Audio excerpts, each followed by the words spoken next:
Саламатсыздарбы? Бүгүн мен Кара Суудамын. Бүгүн президент дагы Кара Сууда. Бүгүн проблемасы бардын, көйгөйү бардын бардыгы Кара Сууда, ушу кара суулуктардын. Анан өзү негизи мындай болуп атат. Кара Сууда негизинен мен билгенден эки эле чоң проблема бар. Бирөөсү Кара Суунун канализациясы. Бир нече жылдан бери Кара Суунун канализациясына акча келген дешет, акча бөлүнгөн дешет, бирок ошол канализация бүтө элек. Же баштала элек бали мен билбейм ушуну. Анан бул теманы мен журналист катары жаралгандан бери айтып келатсам керек. Кара Суунун туалети, Кара Суунун санитардык абалы, Кара Суунун канализациясы деп. Акча бөлүнгөн дешет, мына баштайбыз, ана баштайбыз дешет, бирок башталганын көрбөйм. Бүткөн дагы көрөлекпиз. Анан ошону менен катар Кара Сууда дагы эки эң чоң проблема бул экинчиси. Бул Кара Суу базарындагы көйгөй азыр. Азыр мен өзүмчө ойлонуп атам, оюм туура эле болсо керек. Азыр президент менен элдин жолугушуусунда дагы негизги көйгөй катары ушу Кара Суу базарындагылар келип, ошолор арызданып атса керек. Себеби бул жакта бир Нурбек деген пайда болгон, Кара Суу базарына жаңы базарком. Ал эми кандай укук менен, кандай негиз менен иши кылып, ошол Нурбек деген адам пайда болуп Кара Суу базарында. Элдин бардыгын чак-челекей кылып атат.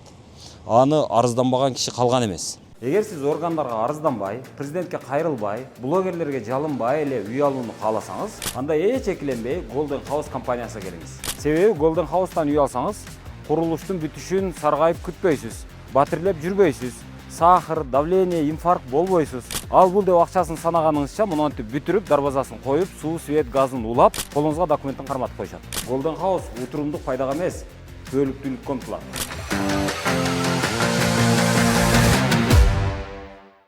Бирок анын баягы ар түрдүү баягы улутташтыруу болду, кустуруу болду. Аны билесиңер эми, мурдагы улуттук коопсуздук кызматынын төрагасынын аябай катаал кезинде аны айтканга батынган киши болгон жок.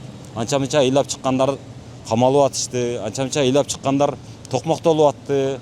Ошентип бул нерсе ачыкка чыкпай турду. Анан азыр президент буга чейин жана кече Ошто жолугушуу кылды, андан кийин Араванда жолугушуу кылды. Ошондо дагы баягы элди ачык эле келгиле, ачык эле айткыла деп атты. Айтайын дегеним, буга чейин президенттер келип актив менен жолугат эле. Анан эл менен мынчалык болбойт эле, көбүнчө ошол даярдалган, атайын список түзүлүп, ошол атайын ошол тизмедеги адамдар гана ошол чоңдор менен сүйлөшчү. Ошонун айынан жана дүжүр чалдар, обондор деген нерселер пайда болгон. Ошондой түшүнүк пайда болгон. Ошондой эл, ошондой катмар пайда болгон. Азыр эми ошол дүжүр чалдарга эмес, анан жанагы обон аялдар эмес, азыр реалдуу көйгөйү бар адамдардын кабыл алынышына, президентке түз сөз айтышына шарт түзүлүп отурат. Анан президент өзү дагы айтып атат, кече ошол сын айтсаңар сыныңарды айткыла, суроо берсеңер сурооңарды айткыла, көйгөйүңөр болсо көйгөйүңөрдү айткыла деп баягы адамдардын паспортун да текшербестен жанагы коопсуздук үчүн телефон жана башкаларын гана текшерип киргизип атат. Аны мен кече өз көзүм менен ошол мына Ошто көрдүм, Араванда көрдүм. Анан азыр мына жакта дагы болуп атат. Мына адам көп. Кара Суу эми өзүңөр билесиңер, Кыргызстандагы эң чоң райондордон. Анан эми мынча ал эл келбесе дагы таң калыштуу болмок. Мына жактан кирет экенбиз, Ассаламу алейкум.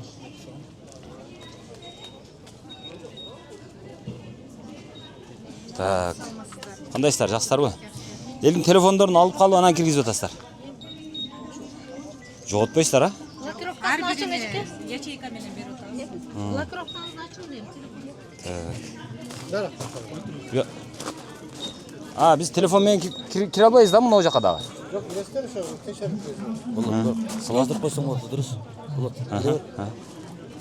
Саламатсыздарбы? Биз ичкерге кирбейбиз. Мына эле жерден мына элдин фонун эле эме кылып, телефонду таштабай эле кирели деп атабыз.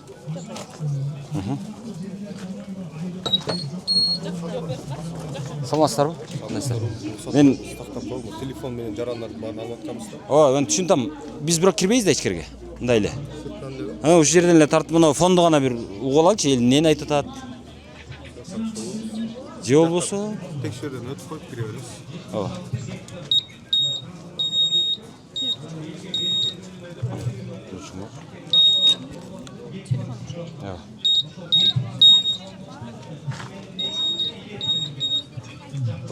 Мындай эле өтө берейин, рахмат.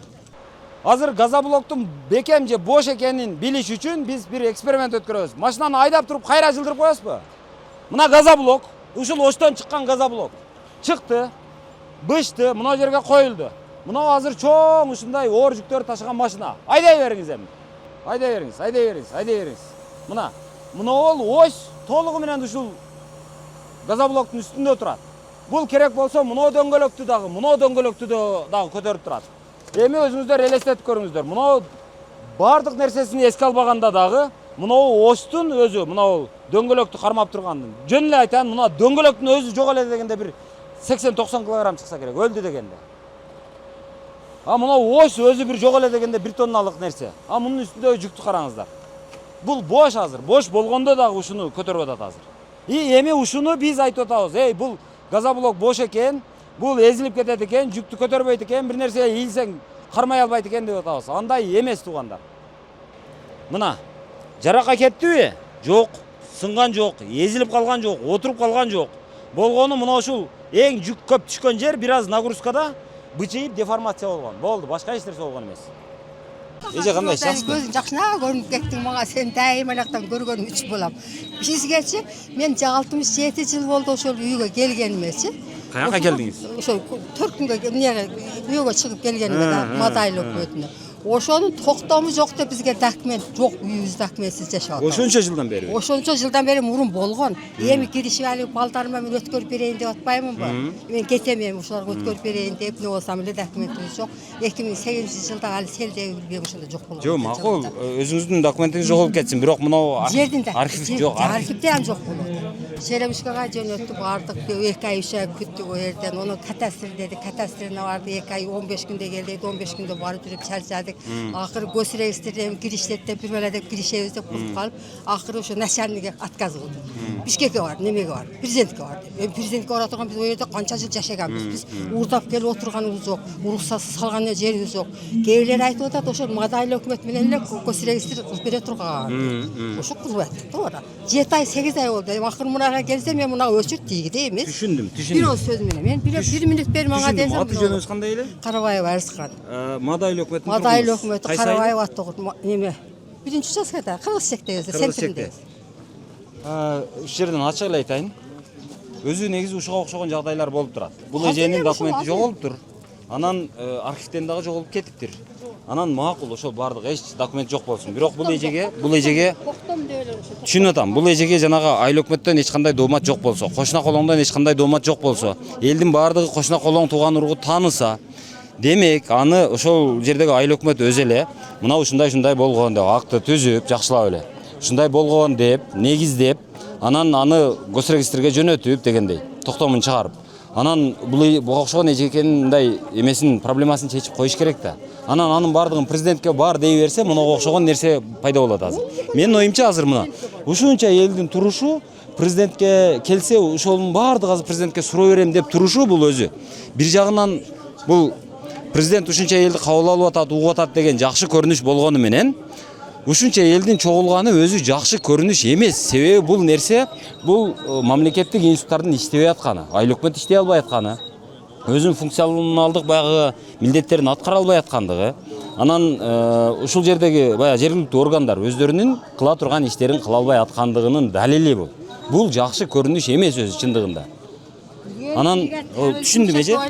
Түшүндүм. Мына Мада айыл өкмөтүнүн эмеси, жанагы айыл өкмөтүнүн башчысы ушуну айыл өкмөт болуп келгенден кийин, аны бирөө мойнунан байлап келбегенден кийин, ошого окшогон элдин маселесин чечем деп келгенден кийин ал отуруп, жок дегенде ошол айылдык кеңеш деген бар. Айылдык кеңештин депутаттарынын чечимин чыгартып, ошонун комиссиянын чечимин чыгартып, ошончо адамды күбө кылып, кошуна колоңдордун баягы күбөлүгүн алып, анан кийин булардын ушундай болуптур, ошонун документи жок экен, а бирок эч кимдин дооматы жок. Ошону ушинтип баягы менчикке болгон, өзүнүн үйүнө болгон укугун каттап берип коелу деп кылып койсо болот да.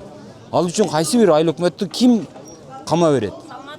Болду эже, түшүндүм эже. Коркуп эле өздөрү кылып атат. Ошолордун эле иши госрейстер менен айыл өкмөттүн иши деп атат кээ бир жер. Түшүнгөндөр. Ошол Жалал Абад шаарына 20 ата-эненин атынан келдик. Балдарыбыз, бейгүнөө эле балдарыбыз ызынос менен көчөдө жүргөн кыздар эле каматып, балдарыбыздычы биринчи жолу соттолуп, балдарыбыз, бейгүнөө балдарыбыз СИЗОдо сыздап жатышат да. Азыр менин угушума караганда президент бүт эле аймактарды кыдырат окшойт. Бирок ошого карабай, азыр мисалы мынау бүгүн мисалы Ошто Кара сууда жыйын кылып атса, эртең Нокатта, Каракулжа, өзгөн дегенде кыдырам деп атат. Андан сырткары мен угушума караганда бардык эле аймактарды президент кыдырат экен. Анан ошого чыдабай келипсиз дейм. Ооба, ошого чыдабай келдик да балдарыбыз күнөөсүз жок эле мойнуна алдырышып, тергөөчүлөрчү уруп, коркутушуп сыздап жатат да. Канча деген Манас шаарында өтө көп сыздап жаткан балдар.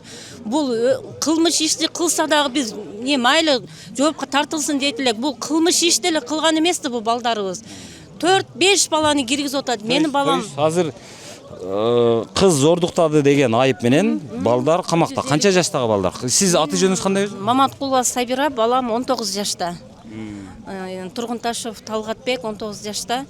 Былтыр Бир кыздын айынан бир нече бала кирдиби? бир нече бала кирди. Менин баламдан кийин дагы 2 бала кирди. Соттордо деле мында адилетсиздик карашпай атат да. Кыздар келет, шылдыңдап бизди күлүп, кайра чыгып кетишет. Баары камаласыңар, баары каматабыз силерди деп. Биз каяка барышыбызды билбей, ушу Кудайым жеткизген экен, Садыр Жапаров Нуркожоевди келдик да ошо жерге сыздап энелер. Түшүндүм. Азыр бул жака арыздарыңыздарды таштадыңыздар? Таштадык. Салам алейкум. Мен баягы сунос боюнча айтайын дедим, президентке жетпей калдым да. Каяктагы сунуш? Разакова 2-де. Токто туруң. Азыр аты жөнүңүздү баштап айттыңыз. Калматов Ишмамат. Кайсы жер? Разакова 2-да. Ал каякта? Ошто? Ошто алыгы Тесин жанында. Биздикин паркларды бузуп таштады да. Эми Азыр сиздер баягы кечээ Ошто айта албай калгандар айталбадык. Кара сууга келди. Келдик эле. Эртең бүгүн айта албасаңыздар, Болду эртең эми ырыс бүттү. жо эртең алайга барасыздар. Бара албайбыз. Кара Биттен нерсени айтып коеюн деп атам да. Жерди 12 миллионга сент эткен. Үстүндөгү зданияны 13 миллионга сент эткен. Канетте төлөйбүз деди. Мен ушу суроону бир нерсени суроону ушу президент сурап алайын дедим.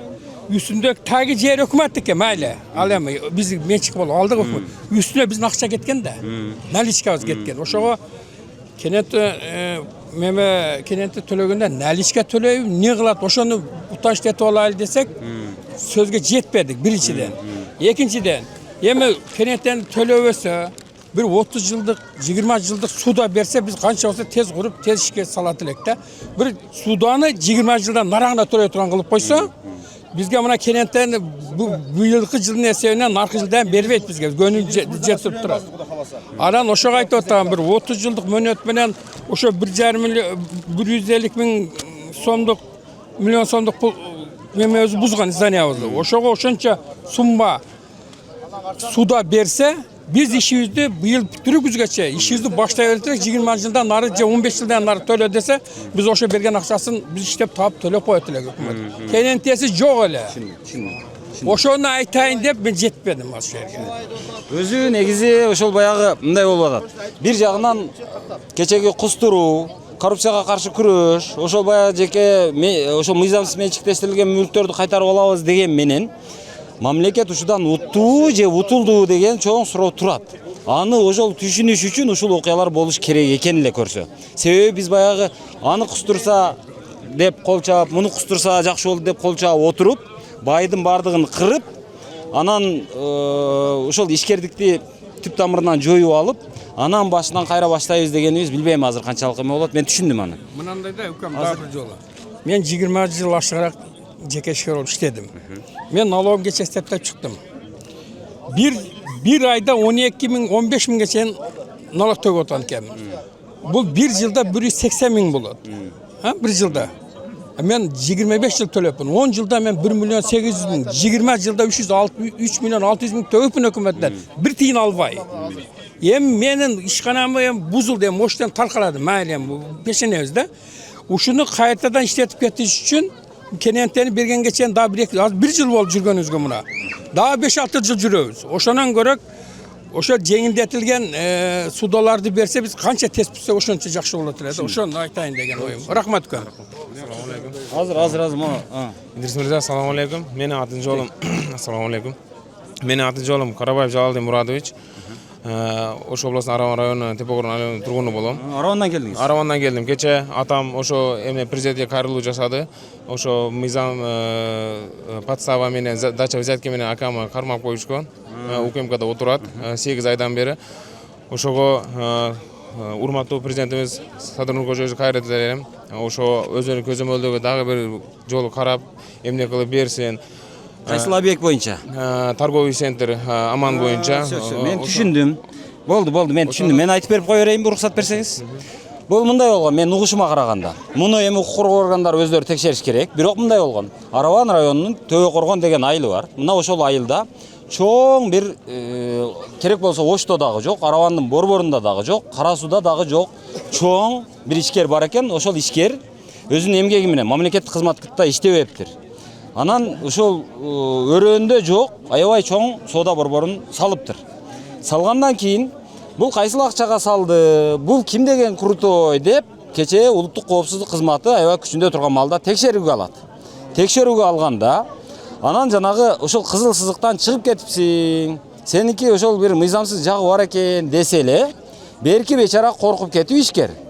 Анан буларды улуттук коопсуздукка кызматына чакырса, булар дагы анан сигнал болгонбу, канча бир парасын берсең чыгарабыз дешкенби, иши кылып булар парасын көтөрүп барат.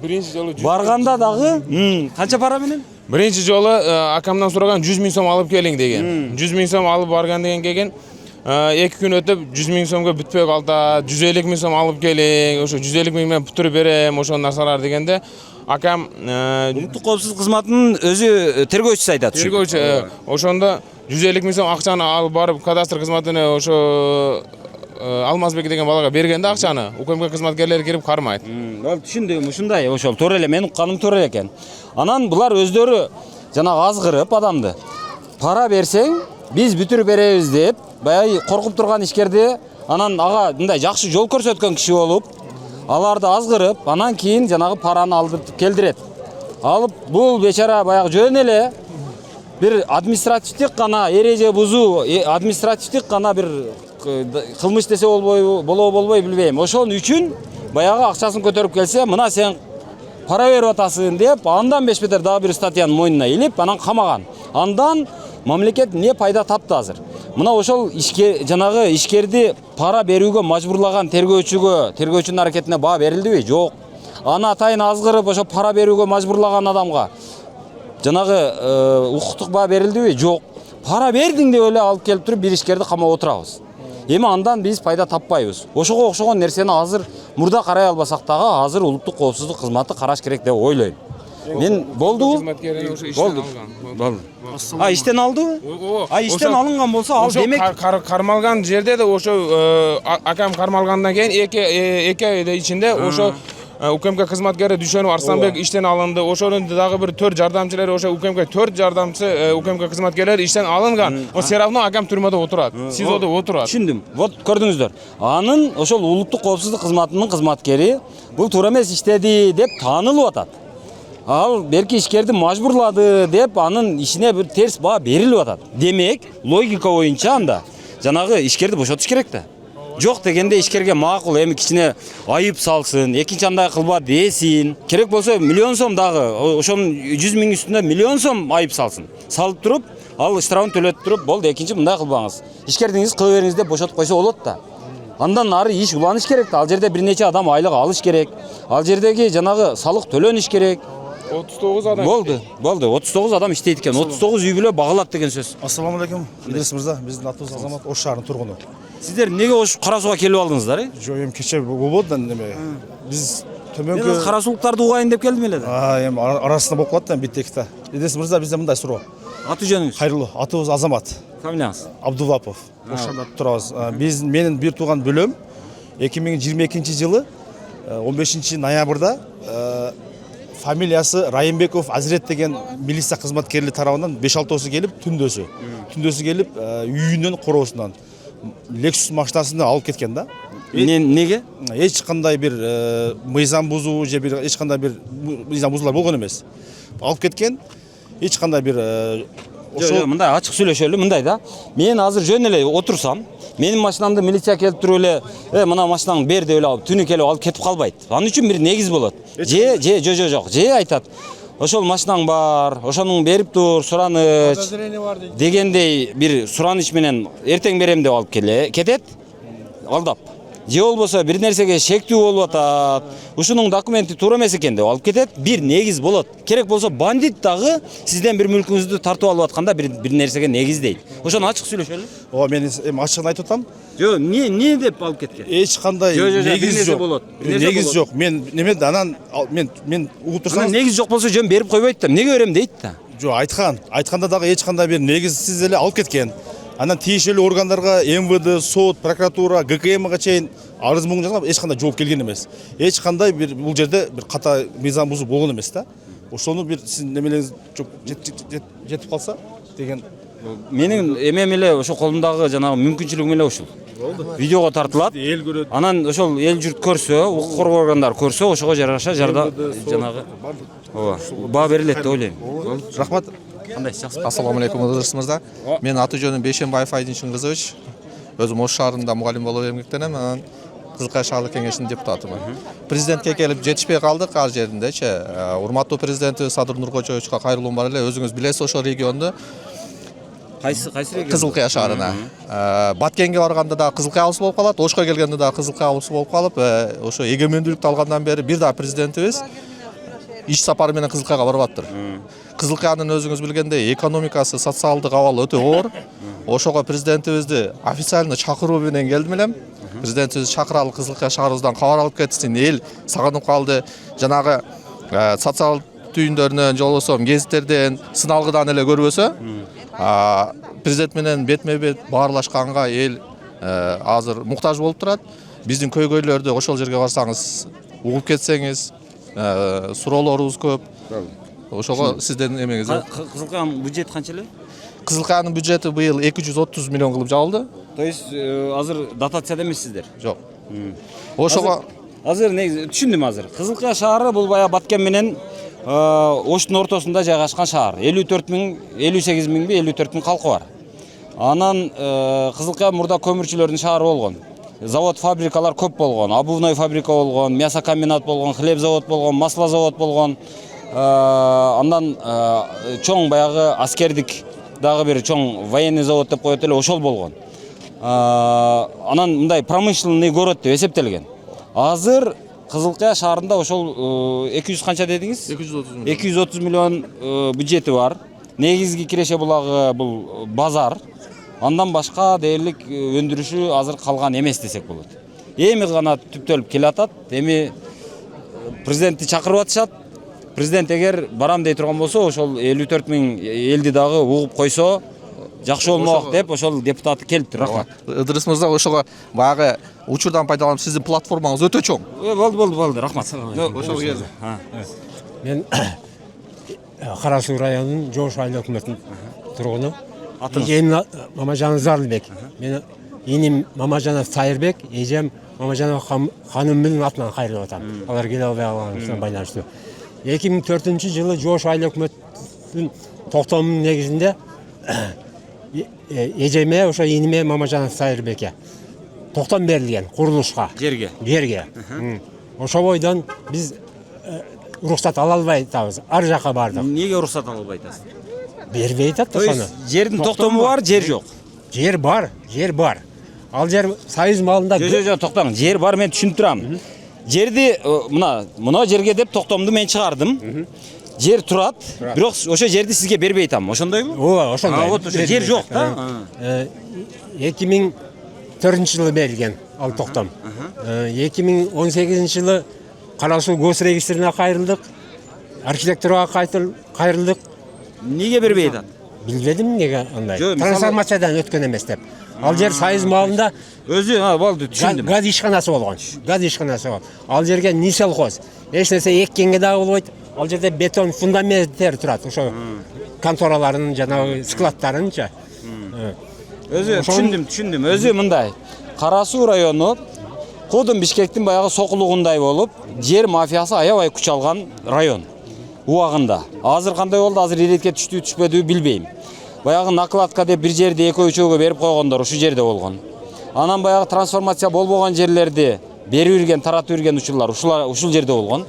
Анан кыскасы жер боюнча эң бардак райондордун бирөөсү. Себеби калктын саны көп, акча көп, жер аз. Анан ошодон улам ушундай нерселер келип чыккан. Азыр эми бул киши айтып атат, жанагы трансформация болбогон жерге токтомду чыгарып берген. Ошонун негизинде азыр архитектурага барсам, баягы жеримди көрсөтүп бербей атат дейт. А бул кишинин айтканына караганда ал жер мындай өндүрүштүк зонадагы жер окшойт. Өндүрүштүк зонаны мамлекет сактап калыш үчүн мен түшүнгөнүмө караганда азыр аны трансформация кылып, жилой кылып бербей аткандыгы түшүнүктүү. Аны эми билбейм, ошол айыл өкмөт жазага тартылбайт. Ошого токтомду чыгарган. Анан мунуга окшогондор жүрө берет.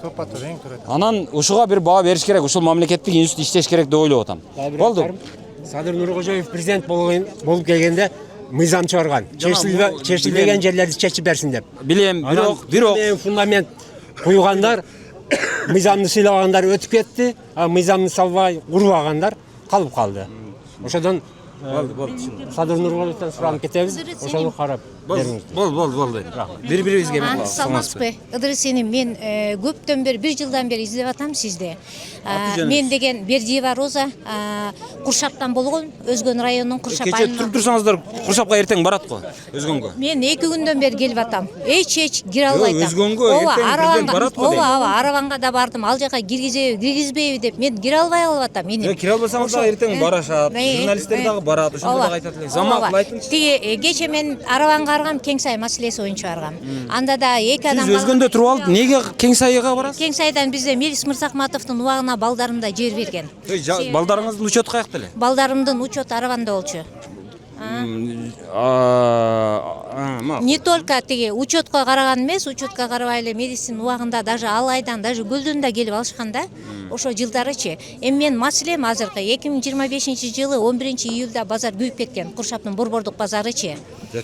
Токтоп туруң, сиз азыр Кеңсайдан баштадыңыз, кантип базарга өтүп кеттик азыр? Жок, мен Кеңсайга кече мен деген Араванга барып кече тиги Кеңсай тууралуу айткым келген да, киргизген эмес. Бүгүн базар тууралуу айткыңыз келди. Анан бүгүн себеби мен 1 жылдан бери ушул Садыр Жапаровго письменный да кылып жөнөтүп атам. Өзүм да кече жакында барып келдим. Базар күйүп кеткен. Мен өзү Куршаптын тургуну болом. Токтом, кайсы базар күйүп кеткен? Куршаптын борбордук базар күйүп кеткен. Анда 24 адам, 24 магазин күйгөн, 34 адам жабыркаган. Страхованияңыздар бар беле? Страхование ал убакта кылган эмеспиз. Себеби деген мен өтө пунктуальный аял болчу, мен кылайын деген учурда менин магазинимди мен сизге көп кайрылгым келген. Ошол 2018-жылдан бери мен ушул азап менен жүрдүм эле. Себеби красный книга бербей, биздин магазинибизди кредитке коюп койгон. Турабулакчы. Мен токтоп туруң, адаштырып атасыз. Кызыл китеби жок магазинди кантип банк залог алат? Ошол маселенин жообун эч ким таппай атат. Жок, банк келесөө эмес да, банк азыр мисалы паспорту жок адамды адам деп тааныбайт да. Анан кантип сиздин паспорту жок магазиниңизди магазин деп таанып, кантип залог алды? Ооба, агай. Туура эмес го дейм. Ооба, бул туура эмес. Бул маселе боюнча мен 2022-жылы дагы Садыр Жапаровго кайрылгам. Агай, ушулчу бул туура эмес депчи. Бул на какое основание биздин магазиндерибизди бул залогко алып коет депчи. Себеби бул магазинимде сиз апарып бергенсизби өзүңүз? Жок, мен алып барып берген эмесмин. Мен турмушта. Анда ал жердеги ошол жалпы жердин кожоюну башка бирөө болсо керек. Ошол койсо керек. Жок, менин архитектурный нерселерим бардыгы бар, токтомдор бардыгы бар. Бирөө илгери убакта бизге деген, жок, агай уксаңыз, илгери убакта красный книга жок болчу, туурабы? Илгери убактачы. Анан биз ошо красный книганын жоктугуна байланыштуу биз ала албай калганбыз. Анан кийин мен турмуштун айынан иштегени кетемби? Ток этер жерин сүйлөшөлү мына. Сиздин Куршаптын тургунусуз. Куршапта базар бар. Ошол базар күйүп кеткен. Бирок күйгөнгө чейин сиздин ал жерде дүкөнүңүз бар эле. Бирок дүкөндүн документи жок болчу. Анан азыр сиздин сураганыңыз эмне болуп атат ошондо? Эми уксаңыз, тиги ошол күйгөнгө 3 күн калганда тиги базаркомдагы госрегистрдин эмеси дагы мени чакырып туруп, Турабулактын генеральный директору мен чакырып, эже деди, сиз срочно келиңиз деди, сизге красный книга кылып беребиз деди. Ошо базардын күйгөнүнө 3 күн калгандачы, бирок красный книга кылып берди. Азырчы кылып берди. Бирок базар күйүп кетип атпайбы? Анан ушул менин бүт базар күйүп кетсин, жери калды да. Ооба, жери калды. 100% бүт эмерек, бүт нерселерим бардыгы күйүп кетти да менин кече. Канча сом? почти 2 миллиондук нерсем күйүп кетти. 2 миллион дейли, макул. Бирок ал эми өтө чоң сумма эмес азыр. Мындай дейли. Азыр сиз ошол жериңиз боло турган болсо, азыр негизги маселе жер. Негизги маселе. Анан жерге, мисалы мына жерим бар, мына базар. Мага ошол бир кредит берсеңиз, ушул жерге дүкөн салып алайын. Анан баягы карызга товар алып мен төлөйм десеңиз, эмнеге тоскоолдук болуп атат? Тоскоолдук болду агай. Себеби мен бул маселе боюнча Жок, кредит бербейт абы. Өзгөндүн бардык жерине барып келдим. Даже Бишкекке чейин барып келдим. Кредит берген жок.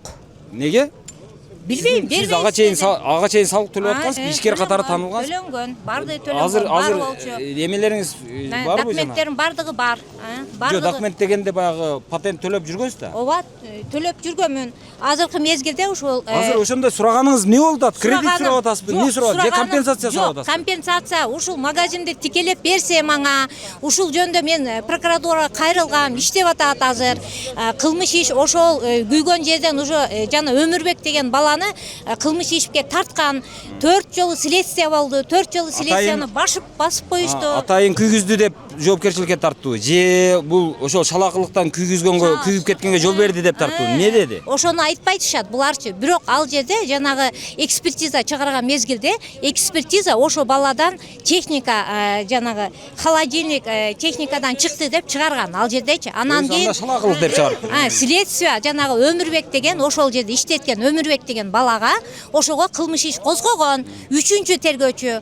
Бирок ошол боюнча бул нерсе токтоп калды. Мен бул боюнча генеральный прокурор Асаналиевке кайрылдым, УВДнын начальниги Ниязалиев уланга кайрылдым, президентке кайрылдым, письменныйда кайрылдым. Бирок жолдомо жооптор келип атат, бирок бул иш до конца барбай атат агай. Түшүндүм. Болду, түшүндүм эжеке. Болду. Башкаларга сөз берем. Мен атым Жамила, фамилиям Айтыкулова. Мен Бишкек шаарынан келдим. Өзгөн районунда тургун боломун. Менин немем ушул жерде ачылды да, менин сотум ушул жерде болду. Мен Кандай сот? 14 жыл болду баламды урдап кетишкен. Ким урдап кетти? Кара суунун жаңарык жана правданын жашоочулары. 14 жыл болду. 14 жылдан бери мени ушул күнгө чейин эч ким каралган эмес болчу. Балаңыз канча жаштагы балаңыз? Балам 19 жаштагы студент бала болчу. Аны урдап эмне кылат?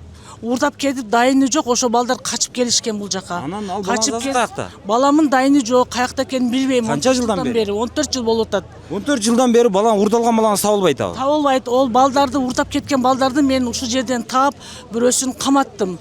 Жакында 2025 жылы ага чейин эч ким караган эмес. Каматтым, бирок ол бала 6 жылга эле камалып кетти. Баламын каякта экенин айтпай айтышат. Ошо жөндө мен бүгүн ушу Кудайыма, Аллахыма миң алла шүгүр, мен ушул президентке сөзүм жетти. Президентке рахмат айтам. Айттыңызбы? Айттым, көйгөйүмө айттым, эми ушул күтүп атам. Биз азыр мына Кирип Кара Суу шаар, Кирип айылынан буламыз. 10 үй було. Аты жөнүңүз? Аты жөнүм Рахила. Фамилияңыз? Ташматова Рахила буламын. Азыр бизди Аким Батырды малханасына туурасынан келип, азыр президентке жете албай калдык.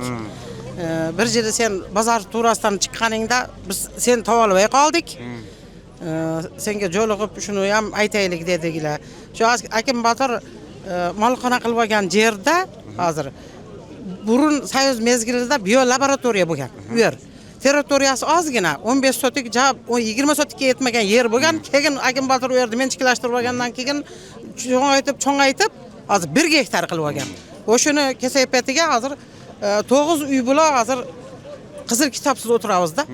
Балдарыбыз паста мына эски Кирипте, акаларыныкида, укаларыныкида пропискада. Учетта.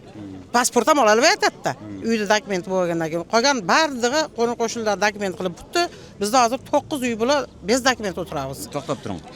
Айрылмаган жерибиз калмады. Токтоп туруң. Мындай. Кара Суу району. Кирип айылы. Киров айылы. Азыркы аты? Азыркы аты ham Кирип айылы. Макул, Киров дейли. Ошол Кировто Аким Батыр деген мурда Кара Суунун мына шаарынын Кара Суу сарай айыл өкмөтүнүн башчысы болгон. Мына Кара Суу шаарынын мэри да болду окшойт, Жок, жок. болгон эмес. Макул. Анан ошол киши, ал киши малкана салыптыр, макул. Анын малканасы менен сиздердин үйүңүздөрдүн не тиешеси бар? Мен түшүнбөйт. Ошо мурда биолаборатория деген документ боюнча эле булар документ кылып аптыр да.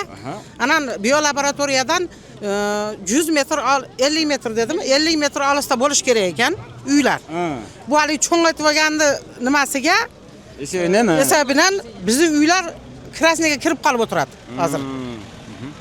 O'shani biolaboratoriya bo'lsa, bo'pti, Soyuz mezgildagi biolaboratoriya bo'yicha dokumentini bo'yicha ko'tarsin. O'sha territoriyani qo'ysin, bizni chiqarib bersin. Krasniga deb o'tamiz.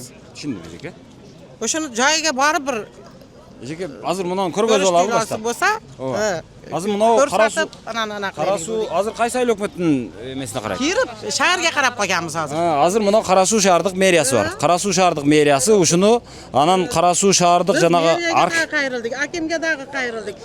Bar joqqa qayrildik. Bularning kuchi yetmayapti, u bilmayman-da. Hozir prezidentga men mikrofonga jeta olmay qoldim. Agar qalasa yetadi. Hozir bunday, buni Qarasu shahardық meriyasina qaraydi ekan. Qarasu shaharining meriyasi bor. Qarasu shahri yetim qolgan yo'q. Al жерде өзүнүн баягы иштей турган институттары бар. Архитектурасы бар. Жанагы кадастры бар. Мына мериясы бар. Шаардык кеңеши бар. Мына ошолор өздөрү чечиш керек болгон маселе экен. Эгерде булар чечсе, азыр ошол маселе чечилсе, мына жака президентке ушунча адам келбейт эле. Эгерде жергиликтүү бийлик жакшы иштесе. Болду. Рахмат. Так, siz эмне айтайын деп турасыз айтамын. Biz Qarasu rayonunun turgunu Begaliyev G'ulomidin.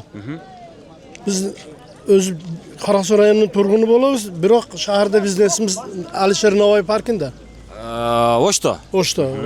Kecha bilmay qolibmiz prezident jolg'ishib qilganini buradagi. Ana keyin shu Doktorbayevning maalında park buzulgan. İçindeki kuruluşlar sunos bolgon. Bardığını buzub tashladi. Ova, emi sizlerin oyunuzlar ne? Oşunu aytsanız. Tikkalash kerak. Kompensatsiya to'lash kerak. Sotda jutganmiz. Ütgönmizde. Hazır sizler niye kalып atasızlar? Ошондо баягы компенсация сурап атасыздарбы? Же компенсациясы жок эле ошол жерди кайрадан ордун түптөп берсин деп атасыздар? Endi tepasiga kompensatsiya tagiga yerini berish kerak da. Жер менчик беле, парктын жери кантип менчик болот?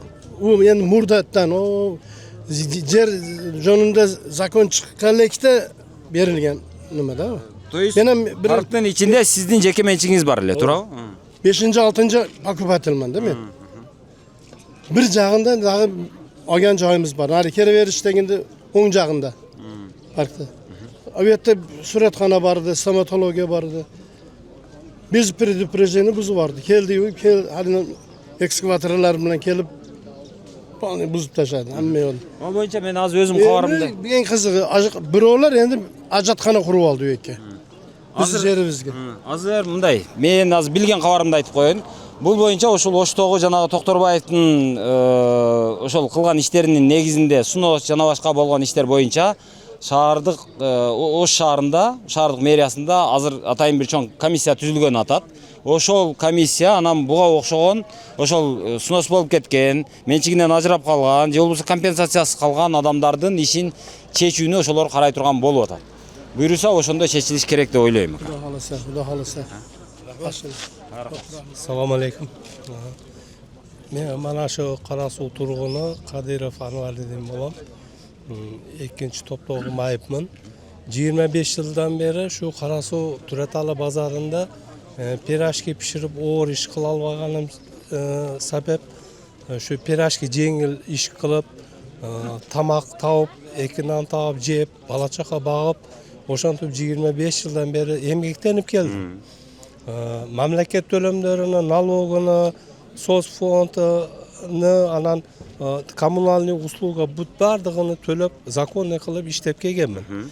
Endi hozir bozorda nima bozorkomlar o'zgarib, mana hozir Ergashev Nurbek kelib, hozir men ishlayotgan kafeda olib, endi hozir mening mesda joyim yo'q bo'lib qoldi. Menga mesda bermaydi hech kim. Endi meni aytarim, men hozir Nurbekka o'tganda da qayrildim. Meriyaga qayrildim, rayon administratsiyasına qayrildim. Qayrilganimda bular hozir ber snos bo'ladi, ber antiq bo'ladi, manday bo'ladi deb turib, ular shiltoq qilib hech kim yordam bergan yo'q. Endi men pensioner adam, pensiya olam. No pensiyani biroq mamlakat beryapti menga deb turib, jo'n o'tirgan yerim yo'q-da. Shu mamlakatga kichkina esam qo'shilsin, kichkina meni ham кызматым сиңсин деп туруп ушу налогуну төлөйм, иштейм, бала чага багат элем. Эми азыр мана жумуш жок. Азыр бир небереме мына платный немелерге спортке бере албай калдым. Акчасын төлөмүнү төлөй албай калдым. Турмуш жана кичине оор болуп атат.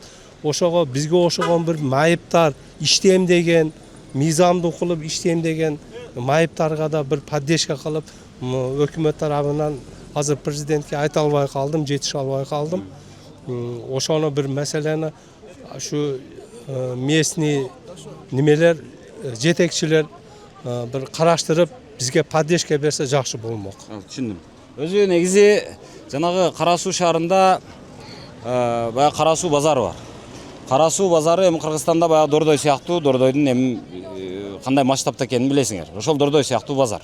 Эми бул жерге бир 2-3 жылдан бери Нурбек Ергешев деген базарком келген. Анан ал кандай юридикалык негизде ошол жерде базарком болуп отурат, анан ал нелерди кылганга укугу бар, анан канчалык снос кыла турган болсо кандай жол менен кылыш керек, анан снос кылам деп эле монго окшогон кишилердин баардыгын көчөдө калтырса боло береби, аны биз билбейбиз. Ага эч ким баа бере элек. Бирок азыр элдин көпчүлүгү ошол суроо менен келсе керек деп ойлоп атканмын. Анан азыр эми ушудан кийин бир жаңсыл болор өзү. Болду. Эгерде мына жерде кайра айтам, эгерде укук коргоо органдары жакшы иштесе, прокуратура жакшы иштесе, ушуга окшогон Нурбекке окшогондордун аракетине адекваттуу баа бергенге жөндөмдүү болсо, анда мындай Нурбектер жаралмак эмес, мындай көйгөй жаралмак эмес. Президент келгенде мынча адам келип, андан ушул жардам сурап отурмак эмес деп ойлойм. Мындагы айтам. Так. Ошон үчүн Нурбектин ишиге баа бериш керек го дейм. Ассаламу алейкум. Алейкум ассалам. Мен ушу айтарым, кече президент жогорку өзүбүздүн президентибиз Араван районуна барып, сиз аты жөнүңүздөн айтыңыз. Мурзаев Русланбек Мусаевич, мектепте иштейм, ушу Кара Суу районуна караштуу Бешмөнөк мектебинде иштеймин. Кече ушу Араванга өзүбүздүн президентибиз барып жолугушуу болгон экен, эл менен ошол мезгилде мен укпай калып кетип, мен кайрылгымдын себеби сиз эми журналисттер ошол жогорку жакка жеткирип коесуз деген үмүттөмүн. Бир жылдан бери сотко кайрылабыз. Сот. Жок, иштен айтсаңыз. Ишим ошол. Не иш? Негизи ошол сотко. Жок, эмне үчүн сотко кайрыласыз? Сотко ошол мен бала чагамды аялым ошо ата-энеси Москвага жиберип жүргөн. Менен без уруксат жок. Ошону жөнөтүп жүргөндөн анан мен барып сотко кайрылдым. Бир жылдан бери соттон токтоң. Сиздин аялыңыз бар? Мен аялым үйлөнгөм, 4 балам бар. 4 балаңыз бар. Анан алардын жаштары канчалык балдардын? Чоңу 13кө чыгып калды. 13кө чыкты. Аялыңыз менен ажырашкансызбы, ажырашкан эмессизби? Жок, олор ата-эне кайната кайненем өздөрү ортого түшүп Москвага жөнөтүп жүргөн. Менен без уруксат жок эле. Аялыңызды? Аялымы.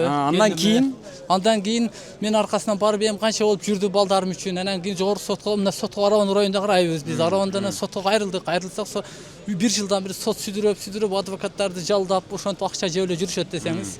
Анан кийин жогорку соттун төрагасы келип да кече ошол Тагайып деген судья. Азыр биздин жогорку соттордо болгон, мен сизге айтарым, элдин үнүн укпайт экен да олорчу. Толук эле өздөрүнүн адвокат жалда дейт, адвокаты сүйлөйт экен, 2-3 азма сөз сүйлөйт, болду. Биз жөндөп барып отуруп кайтат экенсиң да.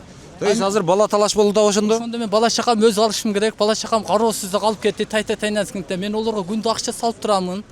Эми анан кызын Москвага жиберип жүрүшкөн. Анан акча менен сотторго берип эле акча менен жылдырып коюп, бир жылдан бери жылдырып коюп десеңиз. Анан түшүндүм. Азыр балдар Москвадабы? Балдар Кыргызстанда. Мага бердирбей, ушинтип мен кожайыны кылды да тайнасы өзүнчө эле. Сиз башка үйлөнгөнсүзбү, үйлөнгөн эмессизби? Үйлөнөлекмин. Кайра ошол аялыңызды күтүп жүрөсүзбү же кандай? Жок, мен күтпөйм, мен просто мен бала чакам жоктун жөнүндө олор талашып атат десеңиз, биринчиден. Анан экинчиден олор менен без уруксат Москвага жиберишкен. Анан кийин соттор бул акча орто жолдон эми токтосоңуз, адамды адаштырбасаңыз, Москвага бейруксат жөнөттү дедиңиз. Анан балдар Москвада десем, жок, Кыргызстанда дейсиз. Кыргызстанда балдарым. Өзү кетирген, өзүнүн апасын гана кетирип жүргөн. Келинме? Аялыңызды бейруксат жөнөтүргөн деп атасызбы? Эми аялыңызды сизден бейруксат ата-энеси жөнөтүргенге мындай бир жагынан алганда укуктуу десе болот, укугу жок десе да болот. Бирок аялыңыздын башы өзүндө. Сиз ал ата-энесин баягы менин аялымды Москвага ата-энеси төркүнү жөнөтүп берди деп айыптаганга акыңыз жок. Юридикалык жактан. Себеби аялыңыз 18 жаштан өткөн да, туурабы? Ооба, анын өзүнүн башы өзүндө да. Өзү каалап кетти, өзү чечим чыгарды. Анан сиз ошондо азыр мен түшүнбөй калдым. Аялыңызды кайтып келип берсин, алып келип берсин деп атасызбы же бала талашып атасызбы түшүнбөй атам. Мен түшүндүргөнүм мен балдар кароосуз калып атат десеңиз, ошону балдарды өзүм алып багайын деген ой эле мен сотко бергенмин. Анан балдар аялым азыр Москвада жүрсө, жүрөсүн ол эми. алса жүрсө жүрө берсин макул. Балдарымды жана Тайнесинде калып кеткен. Олар кароосуз калып бечерелер күндө телефон чалып ыйлашып, эми бала да эми курсак ажырашкансызбы? Ошолор өздөрү ЗАГСты кыртырып койду. Анда ажырашыпсыз. Ажырашты. ЗАГСты менен без уруксат жок эле судьялар кыркып койду, Арабанын судьясы. Анан жогорку соттун төрагасы Меделбек Сатиев деген өткөндө келди. Келип Арабан районунун сотторунун төрагасынан бери бир сыйра иштер жакшы каралбаптыр деп бошотуш керек экен деп Арабанга нокот кары жакка барып бир сыйра Меделбек Сатиев келип наразычылыктарын жүргүзүп кетти. Түшүндүм. Азыр мындай. Ушул жерде мындай бир ооз сөз. Баланын эң жакындары эки адам болот. Бул атасы, анан апасы болот. Анан эгерде бала ошол ата менен эне ажыраша турган болсо, анда ортодогу балдар же атасында же апасында кала турган деп чечилет. Бирок апасы Москвада боло турган болсо, анда логика боюнча анда же балдар апасы менен Москвага кетиш керек, же болбосо атасы менен калыш керек. Азыр бул киши тура эле доомат коюп атат менимче. Макул кетсе кетиптир. Макул балдарды таштаса таштаптыр. Анда балдарды мен карашым керек. Балдар менде болуш керек деп атат. Азыр берке аялы балдарды өзү да карабай, буга дагы бербей, өзүнүн ата-энесине берип койду. Мен ага макул эмесмин деп атат. Ошол. Эми андай боло турган болсо, ошол соттор ошого жараша чечиш керек тура. Угулду окшойт. Макул. Болот да. Саламатсызбы? Саламатсызбы? Мен Болду. эки кызыл китебим бар. Базарга карабайм. Мына Киров айылынан, Киров колхозунан берген эки кызыл китебим бар. Токтоң, аты жөнүңүз баштап. Аты жөнүм Ташиева Турдушкан Шабдановна. Мен мындай сусеттерге чыга берсем, мен магазинимди сүрдүрүп салды дагы. Токтоң, каяктагы магазин? Кара суу базарынын ичиндеги? Базардын ичинде эмес, тышында 12 гектарга кирбейбиз. Бизге кызыл китеп берген. То есть жеке менчик. Жеке менчик. Анан аны ким сүрдүрдү? Аны Нурбек Эргешев сүрдүрүп салды. Аны кызыл китептеги нерсени кантип сүрдүрүп салат? Соттон решение чыккан. Ушу кызыл китебизде соттон решение чыккан. То есть кызыл китебин жокко чыгартыкканбы? Жокко чыгарбаптыр. Бишкекке барып Верховный соттон утуп келдик. Өзүңүздүн атыңызда экен, буну конституциялык сот гана жок кыла алат. Өзүңүздүн атыңызда экен, азыркыга дери өзүңүздүн күчүңүздө экен дейт. Мен укугуму 2 жылдан бери тебелеп жүрүшөт. Жолдошум өтүп кетти бунун айынан. Жолдошум өткөндөн кийин 8 миллиондук бая фирмалар берген товарды, Оптима банктан алган кредитимди жаппай эле кредитиме азыр үйүмдү алып коюш коркунучунда турат. Иш козголду, козгошпой атат. Иш козголду мынаке. Нурбекке карата. Нурбекке карата. Бирок иш козголбоду. Азыр буну жериңиздин квадраты канчалык? Эмеси аянты? 67 квадрат метр. Бири 30 квадрат метр, бири кызыл китебим мынаке 67 квадрат, 37 квадрат метр. Экөө биригип 67 квадрат метр. Мынаке 21-жылы мен ипотека түрүндө бирин сатып алдым 37 квадрат метр. Залогдо турган окшойт го. Азыр Оптима банкта залогдо, үйүм залогдо, үйүмдү алам деп атышат азыр. Берки кошуп залогко койгон мында. Очойгон кредит алганмын, проценти менен эптүү болуп кетти. Азыр мына үйүмдү алабыз деп турушат. Мен өтө акыбалым начар. Мени президент кабыл алышын суранам. Рахмат. Азыр президент кеттиби, кетпедиби? Кетип калды. Бизге эми сөз тийгенде кетип калды. Бул иш козголгон иш эле. Бул Кара суунун мемелери иш козгобой атышат. Биз автономиялык район болуп алдык. Азыз дагы шанс берип койду. Мен адамым деди. Анан кийин ол бизге баш бербейт да. Күнүгө үйгө милициялар барат. Ким айтты мен адаммын деп? Президент өзүм шайлаганмын, өзүмдүн адамым деди. Нурбектиби? Ооба. Анан ал буга шанс берип койду. Эми бизди одон бетер басмарлайт да. Мени азыр маскарлап жүрөт. Жакшы сүрдүрүп салыпмын. Сен товарыңы жакшы түнү менен алып чыгып кетиппиз деп. Буям өлгөн күнү товарымы жүктөп кетип калды. 8 миллиондук. Ким? Нурбектин адамдары, ошонун бригадасы, ошонун бирге иштегендери. Макул снос кылсын, эми макул эми сносту кайсы бир нерсеге негиздесин. Товарыңызды кантип алып коюп атат? Товарым да калып кетти. Иш козголду. Алым деген балага 3 адамга 100 000 долларга сатып жүрүптүр. Ит баспаган жерле мен ремонт кылып, жакшына кылып иштетип атсам, алым деген участковыйга айттым, күйөөм өлүп бүгүн каза мына немеси болуп атат, тажасы болуп атат. Мени туктатып турсаңар болбой беле десем, түнү менен товарларымды алып кетиптир. 4 контейнер холодильнигиме чыгарып коюп, 3 адамга мемеге сатып жүрүптүр 100 000 долларга. Анан мен оштон иш козготуп келип, Ташев деген тергөөчүнү алып келип, меме сурасак, калитти кыркканына 20 000ден 3 адамдан топтоп бериптир. Баягы милициягачы 3 адам.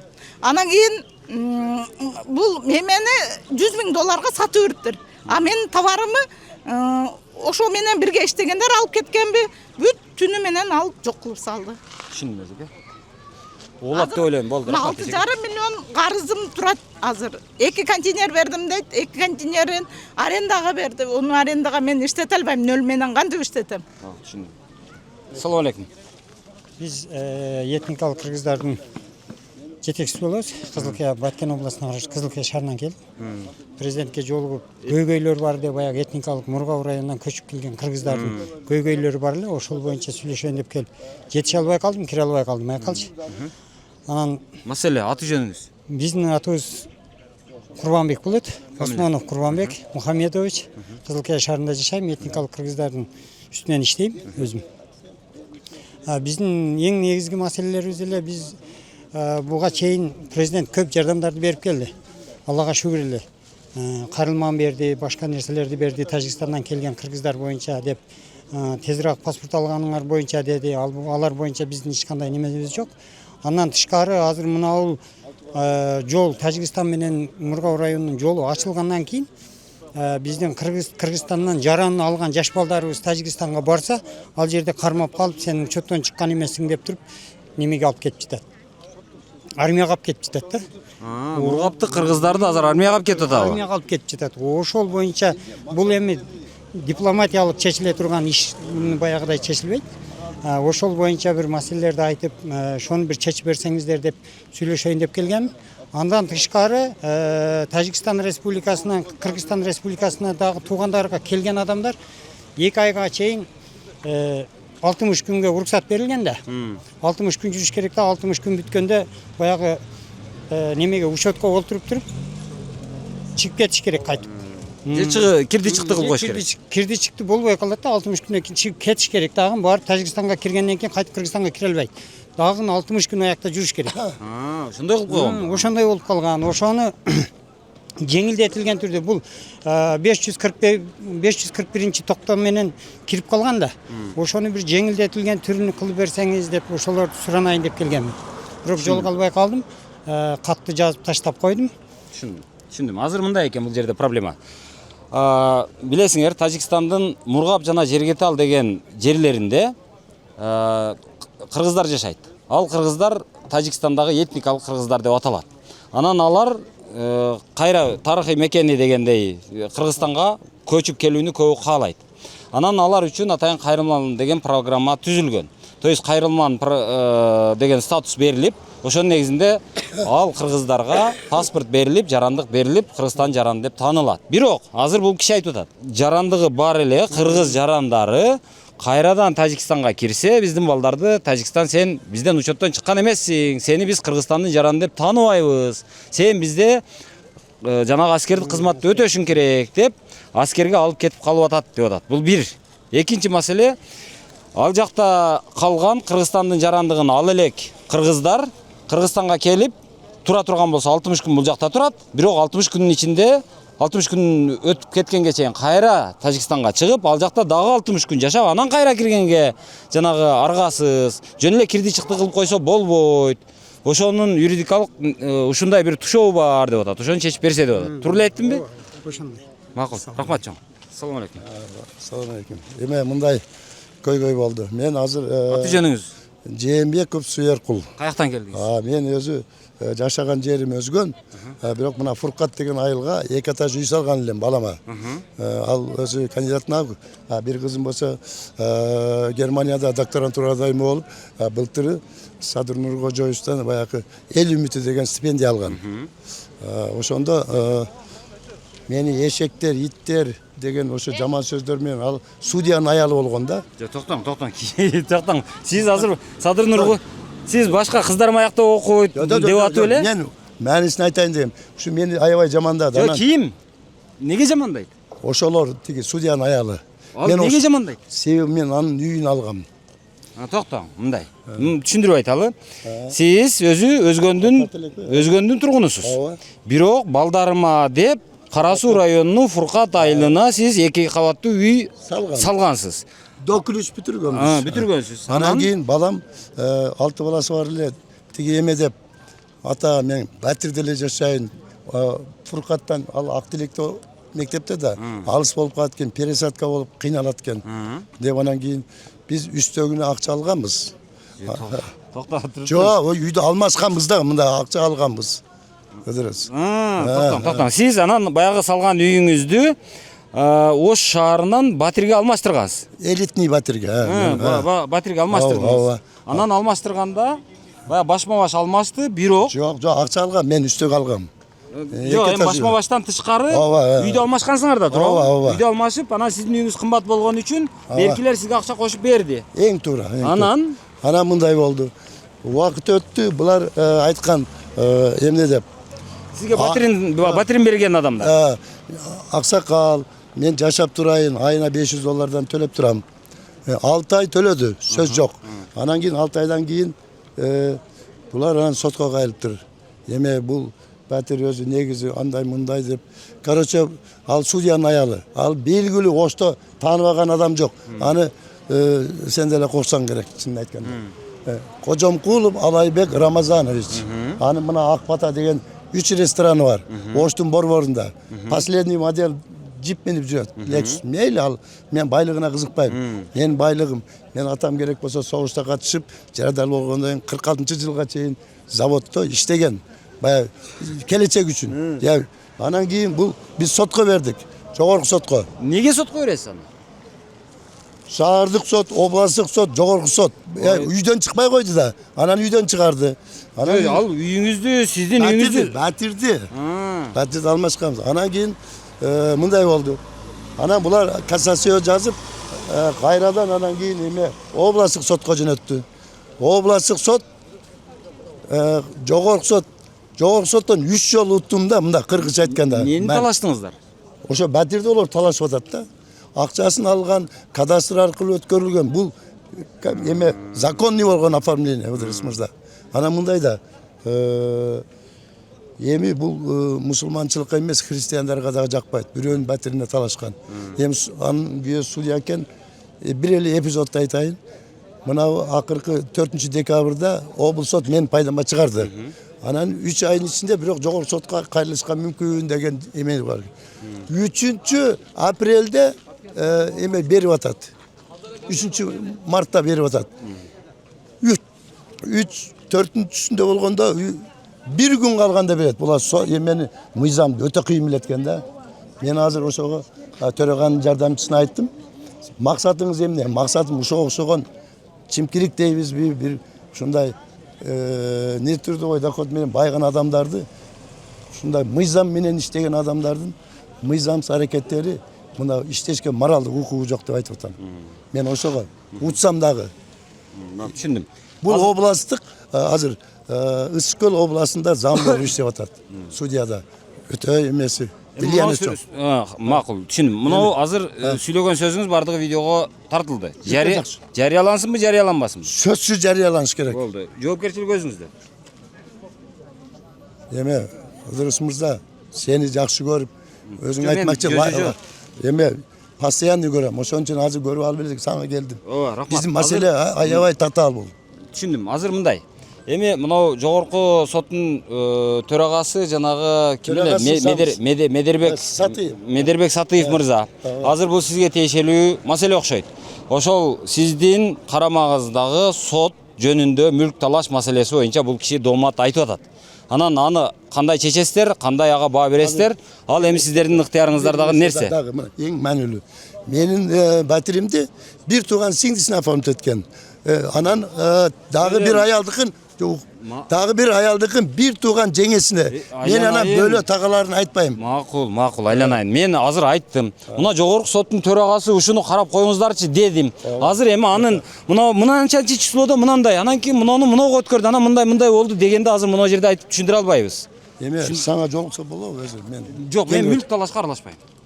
Себеби мүлк талаш өзү өтө мындай чиелешкен нерсе болот. Ага соттун гана аралашканга укугу бар. Жок, уже сот чечилген 3 жолу жогорку соттон утканмын да. Ал проблема жок. Просто ошондой адамдардыңчы мындай иштегенине жөнөкөй адамдардын канча адамдарды эме кылып атат. Ломбард болуп иштейт, эң главный аялы. Макул, мына жерде азыр сотко айттык. Жогорку соттун төрагасына айттык. Ошол баа берер эми? Жок, замы мени алды, кабыл алды азыр. Замына мен бар жогун айттым, бирокчу. Ой, майли айланайын, ошону айтыпсыз. Ага дагы айтыпсыз, мага дагы айттыңыз. Эми болду го дейм. Мен сени тааныган үчүн гана. Ой, макул, рахмат дейм.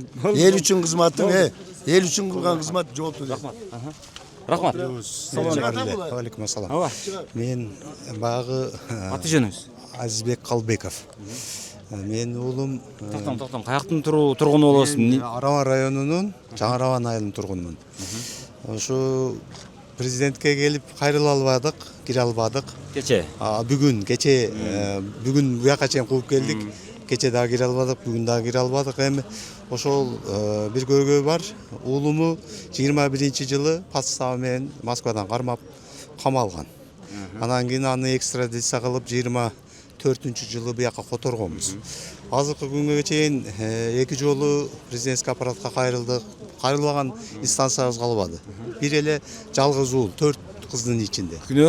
Күнөөсү ошо подстава алган кыргыз сайтына кирип жумуш издегенде мунун немесине картасына акча которгондагын эме сверток берген. Аны ыргытып берген бул коркуп. Ыргытып берген ошо боюнча качып жүрө берген, коркуп жүрө берген. Анан муну артынан түшүп, кармап 9 жылга кесип салган. Немеден, Россиядан. Анан ошо чуркап жүрүп өзүм неме кылып. Күнөө эмне деп коюлуп атат ошону? Күнөө ошо наркотик таратты деген күнөө коюлганда 21-жылы. Бул анан мен ошол жакта иштеген тааныштар аркылуу билсем, ошол убакта баягы согуштун алдынан даярдык болгон экен да, ошо негласный эме болгон экен. Булардын совещаниясы болуп, Путин ошондой приказ берген дейт. Баягы күчтүү балдарды, мигранттарды неме кылып туруп, ушундай ар түрдүү подставалар менен камагыла, анан согушка даярдык болгон убак экен да. Согушка аскер катары жөнөтөбүз дегендей. Деген максатта ошондой кылынган экен. Ошол жакта адамдар менен сүйлөшүп ушинттик, анан кийин билдик да. Кийин анан аяктан которуп келдик 24-жылы. Которуп келдик, Бишкекке которулду, кийин анан бияка Жак 10-чу Жалал-Абадка котордук. Ошондон бери кайра жазып атабыз, президентке жеткирбей атат. Эч ким неме. Сурооңуз эмне болду ошондо? Ошо баланы актап берсин деп атасызбы, чыгарып берсин деп атасызбы? Чыгарып бериш керек. Кечирсин, ырайым сурап атабыз да. Ошого кайра 2 жолу жаздык президентский аппараткачы. Ошо биринчисиде суроогу кыска азыр бат эле неме жазып коюпсуңар, дагы кайрылгыла деди, кайрылдык дагы кайры. Ал экинчисине даже неме жооп келген жок. Ошо боюнча анан ошо жолугуп азыр айтайлык көйгөйдү десек кире албай атабыз. Урматтуу президент, урматтуу жогорку соттун төрагасы, бул киши Араван районунун тургуну экен. Бул кишинин баласы баягы Баңгиза азыр Азизбек уулу ким? Авазбек.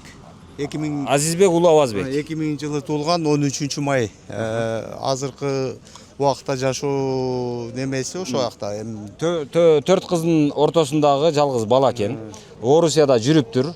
Анан ошол Орусияда Баңгизат ташыды деген айып менен кармалыптыр. Андан сырт соттолуптур ал жакта. Канча жылга соттолгон? 9 жылга. 9 жылга соттолуптур. Андан экстрадиция болуп 2024-жылы Кыргызстанга келиптир. Ошодон бери түрмөдө экен. Азыр эми бул киши айтып атат, макул эми, ал акталбаса жок дегенде, ырайым кылып болсо дагы баламды чыгарып бериңиздер. Жалгыз балам эле деп атат. Рахмат. Алла разы болсун. Саламатсызбы? Мен атым жөнүм Акжолов Абдыганы. Сизге айткулуу көлөккө өтө алсак болобу? Жакшы болот. Өзүбүз кыйнабай, Сизге айткулуу Жамила деген кайрылып тур. Бирок өтө алалы да. Президентке да кайрылды, бирок аны мен ишендүү өкүлү катары, юрист катары эки сөз менен түшүндүрүп коеюн дедим эле. 2012 жылы Айтыкулова Жамила дегендин баласы 19 жаштагы баласын 2012 жылы Екатеринбург шаарында, Россия Федерациясында уртокмакка алып, машинасын талкалап, Кара Суу район тургундары Правда айылынын анан жана башка балдар. Ошол күндөн ушул 14 жыл убакыт өтсө да өлүк тириги жок. Алар сөөгүнө зар. Тирик болсо. Токтоң. Мындай деп айтыңчы, айланайын. Токтоң. Жана мага бир аял кайрылган. 14 жылдан бери балам жок, баламды уурдап кетишкен, ошодон бери табылбай атат, өлүк тириги жок деди, а? Ошол иш боюнча сиз анын ишендүү өкүлүсүз. Ооба. Анан азыр эми ошондо сиз эмнени айтайын деп атасыз? Бул аял президентке кайрылды, оюн толук түшүндүрө албады, сизге деле мүмкүн түшүндүрө албагандыр. Мен ошону кыскача айтып коеюн. Мындай Россия Федерациясы менен Кыргызстандын ортосундагы убийство бул өзгөчө оор кылмыштар. МВД тарабынан текшерип, башкы прокурор тарабынан көзөмөлгө алыныш керек болчу. Токтоң. Азыр башта окуяны билип алалы. Бала каяктан урдалган? Екатеринбург шаарында белгисиз эмес, белгилүү балдар уртокмакка алып, машинасын талкалап, БМВ автоунаа менен, ГАЗ-31 автоунаа менен машинаны салып кетип атышат. Мунун жанында эки күнөө бар. Ал балдардын аты жөнү бардыгы белгилүү. Кылмыш Россияда болуп атат. Кылмыш Россияда болуп атат. А бирок кылмышкерлери Кыргызстандын жарандары. А мындай иштер башкы прокурор тарабынан көзөмөлгө алынып, ички иштер министрлиги тарабынан тергелиш керек болчу. А бул аял азыр Бишкек шаарында турса, өлгөн үстүнөн көмгөн кылып, дазы Ош шаардык иштер башкармалыгы да тергөөбөздөн Кара Суу районуна тергетип, 14 жылда. Неге Кара Суу тергетип? Себеби шектүүлөр Кара Сууда жашайт экен деген шултоо мененчи. А болбосо иштерди резонанс кылып Бишкекке апарып тергетип атпайбы? А эмне үчүн мына өзгөчө оор кылмышты ошол жерде тергешпейт? Эмне үчүн бул Бишкекте жабырлануучу жашаса, бул жакка келип тергеш керек? А сиздер ходатайство берип, ошол ишти Ошко же Бишкекке котортуп алсаңыздар болбойбу эле? Мага кайрылганына бир жума болду элек да. Ошону президентке жеткирем деп келгенде, мага сөз келгенде президент кетип калды тилекке каршы. Ошто дагы кирбей калдык. Бул жерде жетпей калдык. Ал аялга сөз тийген менен ал оюн түшүндүрүп бере алган жок. Жок, айланайын, мен сизден сурап атам, айланайын. Ошол ишти кылмыш ишин эмне үчүн бул өзгөчө оор кылмыш деп сиздер ходатайство берип, неге Ошко же Бишкекке неге котортуп албай атасыздар деп атам. Мен сизди түшүндүм. Мага болгонуна бир жума убакыт болсо, мен ушул жерден ушу өтүнүчүмдү айтайын деп айта албай, сизге айтып атам. Ой, айланайын, аны жөн эле кагаз менен эле мындай бул өзгөчө оор кылмыш. Биз ал кылмышкерлер Кара Сууда болгон үчүн, Кара Сууда алардын байланыштары көп болгондуктан тергөө калыс жүрбөйт деп ойлойбуз. Ошонун негизинде ишти, кылмыш ишти Ош облустук милициясына, же Ош облустук сотуна, же Бишкек шаарына которуп бериңиздер деп котортуп алганды мындай кагазга эле жазып кылат го дейм. Неге ошентпей атасыздар? Неге президентке келип атасыздар дейм. Ал кайрылып жазып чарчаганда келип атат да. Мага өзү болгон бир жума болду. Мен жардам берейин, ошол жакта тергелиш керек деген сизге айтып атам. Сиз аркылуу жетсин жок дегенде депчи. Ал аял жеткире албады өзүнүн оюнчу. Ошончо азыр бир эле сурооңуздар, ошол кылмыш иш калыс тергелиши үчүн, калыс каралышы үчүн Бишкекке же Ошко котортуп алыш, туурабы? Бишкекке котортуш керек. Бул Россия Федерациясы менен Кыргызстандын ортосундагы ишти МВД тергеш керек да мынча. Макул, туруп туруң. Эми дагы бир суроо. Ал иш кылмыш Орусияда болду. Орусияда кылмыш иши козголдубу? Козголгон. Орусияда балдар кармалдыбы? Бирөөсү кармалган. Орусияда кармалдыбы? Бирөөсү кармалып, ал жерден 7 жылга кесилди. Бирөөсүн шектүүлөр аныкталганбы андан? Шектүүлөр анык. Ошо 14 жыл мурун анык. Юридикалык жактан аныкталганбы? Анан ошонун негизинде Кыргызстанга издөөгө жарыяланганбы? Эл аралык издөөдө. Анан Кыргызстандын милициясы аларды эмне жаап жашырып атабы? Эмне болду? Сиздердин оюңуздарча? Эми 14 жыл өтсө жаап жашырганы ушул да. 14 жыл тергеш керек бу ушуну. Балдар тирүү? Тирүү. Бардыгы белгилүү. Кыргызстанда же Россияда жүрүшөбү? Аны Кыргызстанда жүргөнүн Кыргызстандан кармалды бирөөнү. Россияда жүргөнүн Россияда кармалды атат. Бирөөсү экөө кармалды. Сиздердин оюңуздарча бул жерде шалакылык кайдыгерлик болуп атат. Муну издеген жок, жумуш жүргөн жок. Ушуну айтып атам. Сиздердин оюңуздарча дагы канча ошол кылмышка аралашкан дагы канча адам бар? 4-5 бала бар. 4пү, 5пи? Дагы 4өө калды. Бул жерде экөө кармалса дагы 4өө кармалды. Эми түшүндүм. Ошо мындай да, өзү бир нерсени ошо адамдардан алып түшүнүш үчүн аябай көп энергия кетет да өз негизичи. Ошону мындай жакшы кылып айтып беришиңиздер жаман кыйын. Түшүндүм. Айтып берсем боло береби? Болот. Урматтуу, мынау Ички иштер министрлиги. урматтуу мынау прокуратура, урматтуу мынау сот органдары. Сиздерге булар кайрылып атат. Бирөөнүн жалгыз баласы Орусияда, Екатеринбург шаарында турабы, иштеп жүргөн жеринен Кара Суу районунда жашаган 6 бала тарабынан урдалып, ошодон нары жок болуптур. Андан бери 14 жыл өтүптүр. Ал боюнча Россияда кылмыш иши козголуптур. Бирөө ошо шектүүлөрдүн баягы 6 бала деген 6 шектүүнүн бирөөсү Орусияда кармалыптыр, экинчиси Кыргызстанда кармалыптыр, турабы?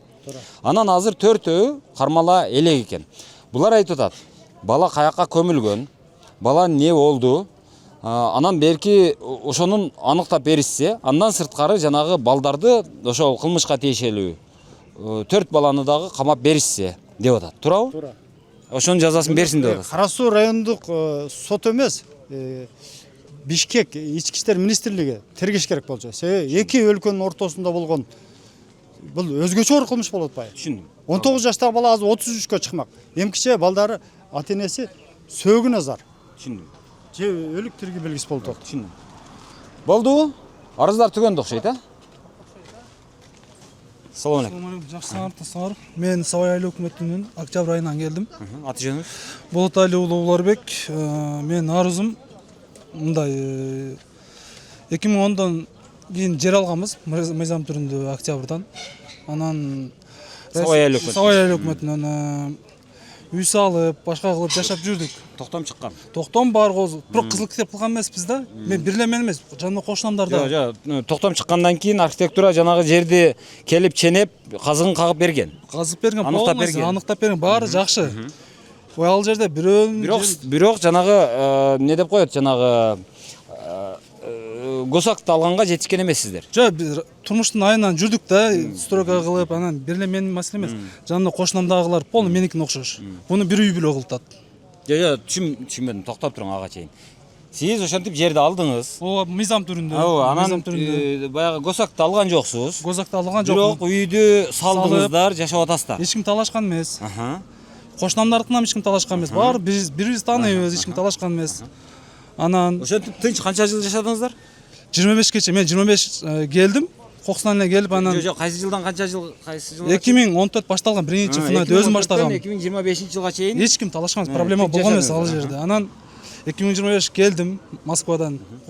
Мэди чүйдө иштейм, бүтүрөйүн деп келип анан кокусунан эле ооруп калдым. Пересадка почка болуп, Түркчөгө барып кайрып келдим. Келип коем, полный иштерин бүтүрөйүн деп кызыл китепке барса, келинчегим. Жүрө албай жүрдүм ошо келгенде. Анан ошол жактан билет алабыз. Что бир үй бүлө жер адиси менен келишип өздөрүнүн үлүштүк жерин тамсала турган участок кылабыз деп. Ошол убакта 2021-жылы кылышкан экен булар. Биз билбей 2025 билип атпайбызбы? Акчаны жер адиси менен берип, закон күчүнө киргенден жерди кылалбай калат. Үлүштүк жерди участокко. Кылалбай калып, берген адамдар акчасын талап кылат. Талап кылганда бербесең үстүңөн жазабыз дейт, жер адисинин үстүнөн. Анан биздин трансформация болгон жерибизге акчасын бере алып, биздин салынган үйлөрүбүздү госрегистр биригип, архитектура биригип, акча алганда алар биригип алып. Кызыл китебинен бери токтомду задний число менен кылып чыгарып берет. Биринчи себеп бир косягын айтып берейин. Ал менин теңтушум, досум, жамандык каалабайм. Ого деле айттык, апасына деле, баласына деле айттык. Пулду үй бүлө да, короче. Атышканда өзүңөр сурашсаңар билесиңер. Анан жамандык деле каалабайбыз, дагы деле айттым. Астынан өттүк, чыгарып койгула, башка кылгыла. Бизге мына кылып берген деп койду, ошо ойдон жүрөт. Бирок күрөдө. Элдик банкта биздики, ар кимдики Аю финанста кошуналардык, ар жерде, Ансарда. Анан акчасын кылып бере алып, ошо кылып берип коет, кызыл китептерин полностью. Биз ошону билип, эме кылсак, бирок алар кармалды. Жер адиси кармалды, Музафар. Аны таанысаңар керек. Дадажанов Музафар, Сабай өкмөтүнүн жер адиси. Капарбек Зирек, алар кармалда сурак берет, соттон сотко өтүп жылытат. Биздин арызыбыз жылбай атат да ордуначы. Биринчи тергөөчүбүз алдап, убакыт сүрүп жүрдү. Убакыт сүрүп жүрүп, анан кийин барып бизди коркутуп баштады. Силер Капарбек Зиректин үлүштүк жерине үй салып алгансыңар деп. Биз токтоп тур. Анын үлүштүк жери айылдын башка жамашында дегенге карабай укпай койду. Анан ага ишенбей кайра прокуратурага келдик. Зулушев Кутубекпи ошондой. ага келсек полный информация бар менде, ушундай деди, токтоп туруңуз дедик. Картаны ачып Google'дан биз мыйзамдын түрүндө алган жерлер муналар. Зиректин үлүштүк клуб деген жери мына жерде десе, анда мага жалган маалымат бериптир деди. Азыр экспертиза деп атат, жылбай атат ордунан. Ошо Музаффар апасына барсак, Музаффар акча берсе бирден чыгарып берем деди, бирок ошо сөзүнө деле турбады, өздөрү договор бузуп берди. Түшүндүм. Азыр эми мен кайрадан айтам, мынау эгерде бизде укук коргоо органдары, мамлекеттик институттар жакшы, калыс иштей турган болсо, анда мынага окшогондордун арасында укук коргоо органдарына, мамлекеттик органдарга дегеле мамлекеттик институттардын бардыгына ишеним болмок дагы. Президент келсе ойдат, мени президент гана угат, башкасы эч ким укпайт деп, башкасына ишенбей, президентке гана ишенип мынча адам келмек эмес, мынча адам ора болмок эмес, президентти дагы ора кылмак эмес. Анан азыр эми мына жерди алдым дейт, токтом бар дейт, да туура госактым жок дейт, бирок үйдү салдым дейт, 10-11 жылдан бери эч ким талашкан эмес дейт, үйдү салып жашап аттым дейт. Анан бир күн келсем эле, менин үйүм башка бир банктарда залогдо экен, ал башка адамдарга катталган экен, ошону мен кийин билип, азыр чалкаман кетип отурам деп атат. Эми ушул маселени азыр тергөөгө берилген, бирок ошол тергөө органдары калыс тергеп бере албай атат, иш жылбай атат. Ошону бир көңүл бөлүп карап берсеңиздер деп атат. Ушул кыскача айтканда. Эми өзүңүздөр карайсыздар го деп ойлойм. Эми мына атын айтты, фамилиясын айтты, дарегин айтты. Болду. Жок, болду. Ассаламу алейкум. Ассаламу алейкум. Кандай жакшы? Ассаламу алейкум. Садыр Кожоевич. Аты жөнүңүздү айтыңыз. Атым Максаталиев Жусуп Улан Кожоевич. Каяктан келдиңиз? Мада айыл өкмөтүнөн жана Агачы деген массивтен бизге жер берилген 17-жылы баягы губернатордун эсебинен. Ким тарабынан? Мада айыл өкмөтүнөн токтом чыккан. Кара судан берилген. Кара судан берилген. Архитектурадан тартылып чыккан, трансформациядан өткөн, апу деген документтерди берген бизге. Ошодон бери бизге кызыл китеп бериле элек. Баягы сөөк завод деген эшеккана. Сен тарткан болсоң керек, ошо эшекканадын ар жагында берилген жер. Мен тарткан эмесмин. Кытайлар эшек баккан жер жана Мададан чыкканда. Атагы бар жер экен. Ошол жерде берилген, бирок ушул убакка чейин кызыл китеп бериле элек. Губернаторга мурдакка 3 жолу бар келдик, мурдакы акимге келдик эле, ал чече баштады эле. Азыр бул акимге да келдик, ушу кызыл китеби бериле элек бизде. Кызыл китеп берип коюш. Макул, жерди алыпсыз. Ооба. Үйдү салсаңыз керек. Салдым. Салдыңыз, жашап атасыз. Жашап атам. Бирок азыр кызыл китеп бериле элек. Бериле элек. Эмне үчүн бериле элек? Эмненин негизинде бербей атат келип, кызыл китеп бер десеңиз эмне деп атат? Токтом бар. Токтом бар. Кызыл китептин негизи бербеген себеби Орунтаевдин неме жанагы строительный курулуш министри ошо гиперстройго генплан архитектура берген деген генплан барган, генпланга акча которулбай калган деген биринчи себеп болгон. Бирок ону бул чечтик азыр айыл өкмөтүнө келип мурдакы мына кара суунун таба ал деп деген чечип берди аким. Ал чечип берип айыл өкмөтү пулду барып караса, архитектурадан которулган экен акча. Ошол эле жылы которулган экен. Бирок ошол жерде айыл өкмөттүн мурдакы башчылары 1-2 гектар жерди трансформацияга лишний кошуп ийип, ошонун акчасы которулбай калган экен. Биздин жерлерибиз которулган, алардыкы которулбай калган дагы, ол жерде ошо мафия ойноп кеткен. Анан ошол акчаны которбой атат, ошо гектар жерди кошуп ийген, ошо гектар жерди кайра чыгарып берсин, ошондо беркилерин кызыл китебин беребиз деп ушу себеп болуп атат. Өзү чечилип калды эле. Кызыл китеп берилет деп аким өкмөткө жөнөтүп, акча которулуп, бардыгы бүттү эле. Азыр кече келсек ушул вопрос чыгып калды кайра. 1-2 гектар жер кошулуп кетиптир. Айыл өкмөттөрүнүн эсебинен кошулуп кеткен. Эми бизде мектепке балдарыбызды бере албай атабыз, кызыл китеп жок. Светти тарта албай атабыз, регистрация кылбайт экен деп. Ушу азыр суусу жок, свети жок, отурабыз. Кызыл китепти берсе биз садиктерге балдарыбызды берет. Канча үй билет? Бул жерге 200 адамга берилген, өзү азыр 15 адам үй салып жашап атабыз. Калганы эмнеге барбай атат? Калгандары барып атат, эми колуна жараша барып салып атат да. Жаңы айыл пайда болуп атты да. Болду, түшүндүм. Азыр өзү негизи мындай. Мен жана башында ушул берүүнү баштап атканда айттым эле. Кара сууда негизинен эки эле проблема бар деп. Бирөөсү базар, экинчиси канализация деп. Азыр канализация жөнүндө азыр ушунча сөз болду, бир дагы адам кайрылган жок. Мен жаңылышпын. Анан базар жөнүндө дагы бир 2-3 гана киши кайрылды. Тескерисинче азыр мен көрбөгөн, мен буга чейин байкабаган башка проблемалар бар экен. Биринчиси адам укугу. Ошол баягы мыйзамсыз камоо же болбосо ошол укук коргоо органдарына болгон баягы нараазычылык, ишенбөөчүлүк өтө көп экен. Анан экинчиси жер экен, негизгиси мүлк. Азыр ошол жер талаш, жердин документи жок, документи бар бирок токтому бар, госактысы жок, госактысы бар, токтому жок, госактысы да токтому дагы бар бирок жанагы жер өзү жок, ошого окшогон маселелер экен, жалаң. Анан эми бул жерде өзү негизи Кара суунун ушул жерге байланышкан чиновниктерин мындай эч сурабай туруп эле жүр деп эле мынантип жетелеп түрмөгө алып барып камай берсең өзү негизи такыр жаңылбайсың. Такыр жаңылбайсың. Себеби Кара сууда ушул жерге байланышкан чиновниктин бардыгын жөн эле эч сурабай туруп эле алып жүр түрмөгө деп алып кете берсең, баягы ишин башталыптыр да, ошол акыры билиниптир да деп ар бир чиновник билет. Ошентип ойлойт, өзүнчү мойнуна алат. Ушунчалык Кара суу баягы мынау сокулуктай. Ушунчалык жер мафиясы, жердеги мыйзамсыздыктар, бардактар ушунчалык көп орун алган. Анын эсебинен мынантип ошо азабын тартып, жанагы кагаздын, үйдүн жоктугунун, мүлк талаштын азабын тартып, азырга чейин мыйзамдаштыра албай жүргөндөр чындап эле көчөдө мындай өрүп жүрөт экен. Азыр эми ошол азыр байкалып атат. Буга чейин билчүмүн мен, бирок ал иреттелип калган деп ойлочумун.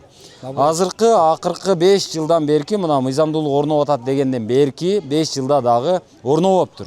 Жанагы Камчыбек Ташиев жанагы ызылдатып, ол мына мыйзамдуулукту орнотом мына деген 5 жылдык ишинде дагы бир дагы мыйзамдуулук Кара сууда орнобоптур.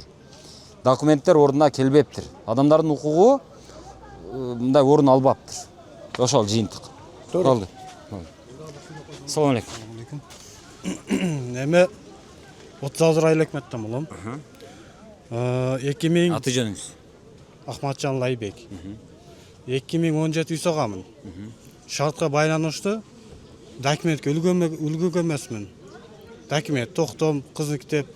Азыркы учурда 4 балам бар. Токтоң азыр. Шарк айлык өкмөтүндө жашайсыз. Жок, 30 адыр айлык өкмөтүндө жашайсыз. Анан сиз жер алып үй салдыңыз. Ооба, салдым. 4 балалуу болдуңуз. Канча жылдан бери? Көп жыл болуп калды, 15-17 жыл болуп калды. 17 жыл болуптур. 17 жылдан бери сизде токтом жок. Жок.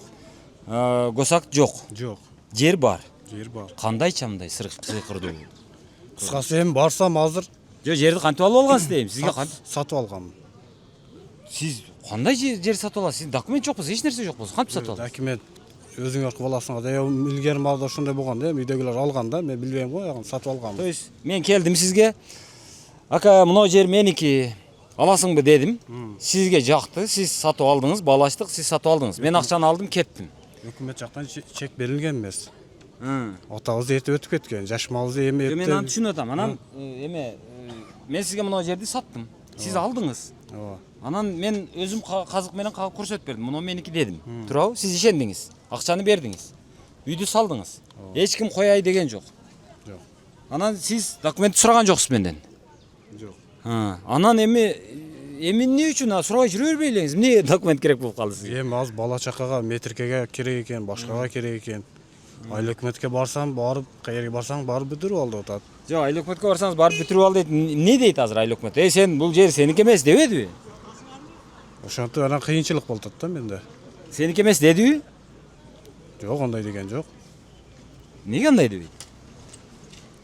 Эми сатып алганмын мына жерде. Жок, сатып алган мен мен деле айтып кое берем да, мен мына бала, мисалы мен азыр мынтсем, мына жер меники, мына жер мен сатып алгам деп койсом, анда эмне дейт? Мыналар айтат да, бул биздин жер деп айтыш керек да булар. Ошо бирөөдөн сатып алганбыз да. Кыйла жыл болуп калды. Ошондо азыр сиздин эмеңиз, сурооңуз, каалооңуз документ. Документ. Ооба. Шарк жана 30 айлык өкмөтү ошону кылып бериш керек. Анын түп нускасын издеп сиз архивке бардыңызбы? Бардым. Жок. Жок. Азыр коркуп атасызбы? Жок. Неге коркпойсуз? Эртең мен келип туруп ал жер меники эле деп алып койсом эмне кыласыз? Жок, эми мээнет менен алганбыз о жерде. Сиздин мээнетиңизди мен эмне кылам? Мен тааныбай койсом сиздин мээнетиңизди. Же мээнет кылып, ошо кара жумуш менен ыш пиш куюп эптеп өзүбүздү үй жайлы кылганбыз да. Бизге бирөө алып келип берген, биз мына жерде жаша деп. Эми ошол жерде тутундук, ошол айылда чоңойдум. Бала чакалы болдум, үйгө документ керек экен, балага документ керек экен. Кайка барам мен? Ушундай. Ал түшүндүк. Бир нерсе дей албайм. Сиз? Мен өтөйүнбү ал жака, же сиз бул жака өтөсүзбү? Тура бериң анда. Бул Айшкамдын жери неме болуп калыптыр. Кайсы мына киши боюнча айтып атасызбы? Азыркы сүйлөгөн. Калыптуу конуштун ичинде где-то бир 10 сотук жер жайыт болуп калыптыр. Ошол нерсе менен буну документ берди. То есть бул жайыттын ичинде ошондо? Айылдын ичинде жайыт экен. Кичинекей жер. Эми аны түшүндүм, эми статус калып калды да ошол. Статусу берилбей калып калды. Президент ошондой көрсөттү. Макул, андан бери айланайын. Бул киши айтып атат. Ошол жер, ошол документи жок экен деп. Кече мунапыс деген нерсе пайда болду. Мунапыста чуркаса болот беле? Болот эле. Макул, мунапыс бүттү. Бүткөн менен дагы ал жерде ошол мыйзамсыз жер, 15 жылдан бери мен жашап атам деп азыр деле барса кылып берсе керек аны. Ошол жайыт болуп калган үчүн өкмөт макул, жайыт болгон күндө дагы багытын азыр өзгөртөт да айланайын. 30 адыр айыл өкмөтү, урматтуу мына 30 адыр айыл өкмөтү. Мына сиздер өзү негизи мындай көчө тили менен айтканда касяктын бардыгы сиздерде өзү. Эгерде сиздер мынага окшогондорду кече мунапыстын маалында мына айланайын, мына шордууларды ушул президент жакшы мунапыс жарыялап койду. Ошонун негизинде мыналардын документин кылып бүтүрүп кутулайлычы деп кичине көчүктү көтөрүп, кичине аракет кылып койсоңуздар, мыналар азыр документтүү, мыйзамдуу жашап аткан адам болуп калмак. Аны сиздер кылбай койдуңуздар. Же акча тиледиңиздер булар акча берилгенге. Башы жеткен жок, же чамасы жеткен жок. Же ошону аңдаган жок. Же сиздер өзүңүздөр барып болсо дагы жок дегенде макул, акчасын алып болсо деле. Үкам айланайын. Бир кой союп алып келгин. Мен бир экөөнү мындай тамагын майлап болсо дагы сен документиңди кылып берем деп бир койун жеп болсо дагы ушуну кылып берип койсоңуздар болот эле го. Ошол мезгилде азыр ошолор мына жерге азыр президентке де ушулар келбейт эле го ошондо. Эми ушинтип жатып айыл өкмөт болбой эле койгулачы, эми билбейм эми. Ошол мезгилде түшүндүм. жок болуп калган. Жок, макул, жок болуп калса деле да. Азыр мунаны. Саламатсыздарбы? Мен аты жөнүм Масанов Күлчоро. Мен 2023 жылдын 27 октябрь күнү жумуш учурунда жанагы Ак кеме курулуш компаниясы курган. Ак кеме курулушунун 13 этажынан түшүп кетип, лебедканын ичинде аман калгам. Кудайдын керемети менен тирүү жүрөм. Аллага шүгүр. Бирок 3 омурткам сынып, азыр 1-топтогу инвалид майыптыкты алгам. Азыр ошол убактан бери мен төшөктө жатып, өзүм алым менен, лечениям менен болуп жүрүп, ошол маалда мен үй бүлөмдү жана мен ошол жаткан мезгилиме пайдаланып, компания, Ак кеме компаниясы алар бир туугандарыман тосмо арыз жаздырып, ишти баарын жаптырып койгон. Бирок ал мезгилдеги жанагы эмгек инспекциясы түзгөн актта бүт далилдеп жазылып турат. 100% жанагы сертификаты жок курулган лифт найынан жана буларга инструктаж өтпөгөндүгүнө байланыштуу ушул иш келип чыккан деп себептерин толук жазса дагы, аны азыркы учурдагы милиция кызматкерлери карабастан, мен экспертизам чыккан 6 мартта, сот экспертизам чыккан, ону дагы албай, ишти убагы 3 жылда бүтөт го. Ошо октябрга жакындаган сайын жакындатып, ишти созуп, ишти узартып, кылмыш неме жанагы козгону көрүнүп турган акта көрүнүп турса дагы ошодон баш тартып, кыскартып койгон. Козгоюп атышат, азыр карабай атышат да. Ошондо 2013 дедиңизби? 2023. 2023 боло турган болсо Ак кеме Ак кеме курулуш компаниясы, мен билгенден Ак кеме деген үй Ошто жанагы Масалиев көчөсүндө Баяман Эркинбаевдин жана алыш күрөш эмесинин жанында курулган үй. Ошол жерде болгонбу? Ону ал мен адашпасам Азамат Арапбаевга таандык. Бирок кагазда башка бирөөнүн атында, бирок Азамат Арапбаевга таандык. Биз билебиз, аны биз кагаздагы адамдыкы деп эсептебейбиз. Элдин баардыгы Азамат Арапбаевдин үйү деп билет, туурабы? Ошол Азамат Арапбаев азыркы учурда менде жарандык сот болуп атат. Жарандык сот. Калганыңыз эмне болуп атат? Жарандык сотто кече медиацияга берген, медиацияда мага 10 000 доллардык деп бир машинаны көрсөтүп, 10 000 доллардык машина, анан кийин 500 000 сом менен беребиз, сен ишти бүтүр деп мага ошентип мен үстүмө мазакташты. Менин 3 омурткам сынганын, биринчи топтогу майыптыгымы ошол суммага баалашты. Мен ага макул болбосом, кече соттон чыгып 10 апрель күнү сен эми ушунча жардам берсек макул болбодуң, эми өзүң өңгөр, менден жакшылык күтпө деп юристтери мени азыркы учурда коркутуу үстүндө жүрүп атат. Урматтуу мына Нурдан Орунтаев мырза, сиз ошол жанагы министр болуп келгенден бери ошол курулуштагы тартиптерди катаалдаштырып келатасыз. Аныңыз жакшы. Айрыкча ошол коопсуздук маселесин көп көтөрүп атасыз. Коопсуздук боюнча көп жерге рейдтерди жүргүзүп атасыз. Аныңыз дагы жакшы. Бирок ошол эле учурда мынага окшогон окуялар катталып атат. Бирөө майып болуптур. Бирок ага сиз мурдагы милиция кызматкери катарындагы, анан азыркы курулуш министри катарындагы адекваттуу баа бергенге милдеттүүсүз деп ойлойм. Анан эми укук коргоо органдары, эми биз билебиз, укук коргоо органдары ушунча адам азыр келип аткан болсо, бардыгынын маселеси ошо укук коргоо органдарына болгон нараазычылык, ишенбөөчүлүк, канааттанбоочулук. Эми берки жанагы Арапбаев мырза да эми бичара ал кишиде акча жок да, ошол кишини эптеп, айланайын укам ушундай болуп калды, мен атайлаган жокмун, эми ушундай болуп калды, эми кырсык экен деп алдап соолап, ушуну бир канааттандыра турган бир квартирабы, үйбү берип ушунун оозун жаап койсо болот да. Жок, эми берки Арапбаев азаматта ушуга жеткен бир мүлк жок да, ушу бичара жанагы ушу бир адамды ошонун кызматында, ошонун үйүндө, объектисинде жаракат алган бир адамдын оозун басып койгонго бичара Арапбаевда ушу акча жок. Эмне кылабыз? Арапбаевга акча чогултуп берели, анан ал киши ошо бир сомдон 2 сомдон чогултуп берсек, ал киши анан кийин бул кишиге мындай үйпү алып берип койсо болот окшойт. Эмне кылалы? Акция жарыялайлыбы? Түшүндүм. Рахмат. Ассаламу алейкум. Мен кыскараак сүйлөң, батарейка аз. Мен аты жөнүм Абыш Шорупов. Мен Жалпакташ айыл өкмөтүнүн тургуну болом. Өзгөндөн келдиңиз. Ооба. Мен азыр учурда Куршап айылында турам. Мен Жалпакташ айыл өкмөтүндө туулуп, ошол жерде өсүп чоңойдум, ошол жерде кызмат кылдым. 94-жылы бизге жер бөлүнүп берилген жер үлүштүн 1 гектар 80 сотик чогормо жеримде 9 жанга бөлүнгөн. Чымберди Төлөнүп, азыркы экс-депутат, ошол маалда депутат болуп турган, ошол маалдагы айыл өкмөт башчысы Эралиев Кутман, жер адиси Пайызов Соорон, кадастр кызматкери Арыков, Маматалылар бардыгы биригип туруп, булар рейдерлик жол менен дагы анан кийин уюшкан кызмат абалынан пайдаланган абалынан дагы мен пайдаланып мен жеримди алып коюшту. Ошол жердеги жердин астындагы ташты казып алуу үчүн менден эч кандай уруксатсыз, эскертүүсүз эле жеримди алып коюшту, түрдүү шылтоолор менен. Казып бүттү талкалап. Мен ошондон бери чындык таппай келе айтам. Мен 24-жылы Зулушев генеральный прокурор болуп турганда ошого чейин кирдим. Кирип келгенден кийин алар кайра эле токтоң, болду, түшүндүм. Мен кыскартып айтып берейин мындай.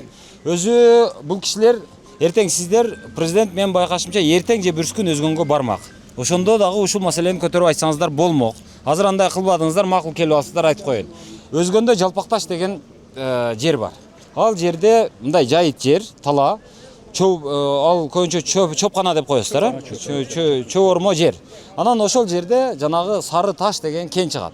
Ошол кен азыр баасы алтын болуп калган. Ал жерде ошол биринин жерин бири алып, биринин жерин бири казып, жанагы ташты казуу өнөктүгү аябай болуп атат. Ал жерде ошол ишкер аттуунун бардыгы таш казам, акча табам дегендин бардыгы ошол жерге барып жер талаш. Мурда эч ким карабаган жер азыр талаш, баасы алтын. Анан бул кишинин айткандарына мен кайсы бир деңгээлде ишенем. Себеби баягы кенди алыш керек да. Кенди алыш үчүн бирөөнүн ал жөн эле чөптөн башка эч нерсени албай жаткан жер болсо, эми деп туруп барып ээлеп, эптеп алып, эптеп мыйзамдаштырып, ошентип тартып алып аткан көрүнүштөрдү угуп жүрөм. Ал жөндө мага дагы көп жолу кайрылышкан. Бирок анда баары бир эми кимдир бирөө үчүн ал жөн эле чөп ала турган жер болушу мүмкүн. Кимдир бирөөгө ошол чөп маанилүү болушу мүмкүн. Бирок кимдир бирөө ал жерде бул Сары Таш деген алтын да деп ошол жерди мен ошол жана сары ташты кассам пайдалуураак болот дешим мүмкүн. Бирок кандай болбосун бул кишинин укугу бар. Ал жерде ошол чөп алам десе дагы аны сыйлашыбыз керек. Аны укук коргоо органдары карап тергеп бериш керек. Азыр мен дагы айтам, укук коргоо органдары коррупциялашып кеткени, азыр ал коррупциялашып кеткен, буга чейин коррупциялашкан болсо, кечеги акыркы 5 жылдан берки Камчыбек Ташиев жанагы о деп ызылдатып, ошо мен коррупция менен күрөшүп атам дегенден дээрлик майнап чыкпаптыр. Ошонун далили мынау болуп атат. Мынау киши ошо 5 жылдан бери адилеттик таппаптыр, туурабы? Маңызы, эми маңызы ошол го дейм. Бул жердегинин маңызы ошол. Чымберди Төлөнов экс депутат жакында администрацияда иштен кетти, камалып үй камагына чыкты азыр. Ошол киши Ташиевдин жанында жүргөн Талай деген киши болгон, охранасы. Ошол экөө дос экен, анан ошол экөө бири-бири связь кылып эле тиги жактан звонок менен эле бастырып коюп, бул жакта УКМКларды, прокуратураны баарын звонок менен эле коркутуп бастырып коюп, бул атамды коркутуп, бул жактан давление көргөзүп, эч жака арыздантпай келди. Коркутупчу. Азыр арыздандыңыздар бу жакта? Азыр ошол эми арызданып чуркап жүрөбүз. Азыр Ташиев азыр эми СМБга жазсак, СМБ кайра өзгөнүн Оштун прокуратурасына, Оштун прокуратурасы өзгөнүн прокуратурасына, өзгөнүн прокуратурасы кайра эле акимияттын администрациясына жөнөтүп атат. Итоги келип кайра эле баягы жер саткан Айыл өкмөт, Жерадис ошолорго түртүп коюп атат. Итоги келип биринен бири футбол ойноп жүрүшөт да. Анан эми азыр сотко кайрылдыңар дейт. Сотко каяктан кайрылабыз? Биз кандай кылып кайрылабыз сотко? Биздин жер өзүбүздүк болсо, биз башканы талашып атканыбыз жок. Жер өзүбүздө, китеби бар жогу бар, көк китеби бар жогу бар. Ал жерде алардын чыгарып берген жери, эгер ал жерде айыл өкмөттө, Жалпакташ айыл өкмөтүндө элдин 95%, 99% даже жер контуру өзүнүкүнө туура келген эмес, эч кимдики. Булардын шылтоосу ошол контуруна шылтап атышат буларчы. Азыр булардын дооматы ошондой, же берки камалыш керек, же болбосо камалбаса жок, жерим кайтыш керек. Болбосо бизге компенсация төлөп бериш керек. Көрдүңүздөр, өзү негизи азыр адамдардын арызын угуш өтө кыйын. Көп энергияны алат. Көпчүлүгү ошол айтам деген арызын түшүндүрүп бере албайт. Суроо бердирип атып кыйнайт өзү. Анан ошол энергиям араң жетти. Ушуга араң чыдадым. Мен батарейкам дагы түгөнүп атат. Эми рахмат эми. Ушул мен жана айткандай бир эле сөз. Эгерде мамлекеттик органдар, мамлекеттик институттар, укук коргоо органдары жанагы өздөрүнүн уставтарында, өздөрүнүн жоболорунда, өздөрүнүн мыйзамда берилген жанагы мыйзамдуу полномочиялардын негизинде жакшы иштей турган болсо, мынчалык адам келмек эмес, мынчалык арыз болмок эмес, мынчалык баягы арыздар топтолмок эмес. Президенттин мынчалык келип элге ошентип бир жолугушуу өткөрүшүндө дагы муктаждык болмок эмес. Бирок Кыргызстанда ушундай экен. Баягы кол менен башкаруу, ручной управлениенин кесепети ушул. Бардыгын биз кол менен чечебиз дейбиз, өзүм чечем дейбиз, ошонун кесепетинен ушинтип отурабыз. Андан көрө баягы милицияда иштесин, прокуратурада иштесин, сотто иштесин, эч кимге килигишпесин, бардыгы өзүнүн ишин кылсын деп кое турган болсок, анда ушундай болмок эмес, ушундай бардак болмок эмес. Тилекке каршы азыр бизде ошол мындай иретсиздик болуп атат. Эми ошонун жемин жеп атабыз. Ушунча эл азыр арызданып, бир президенттен башка эч кимге ишеними жок. А бирок өзү айтмакчы, президент өзү айтып жүрөт го, мен эми жетишпейм да деп.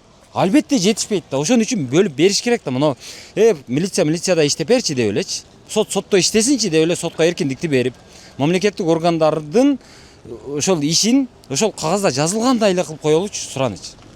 Ошол бар болуңуздар.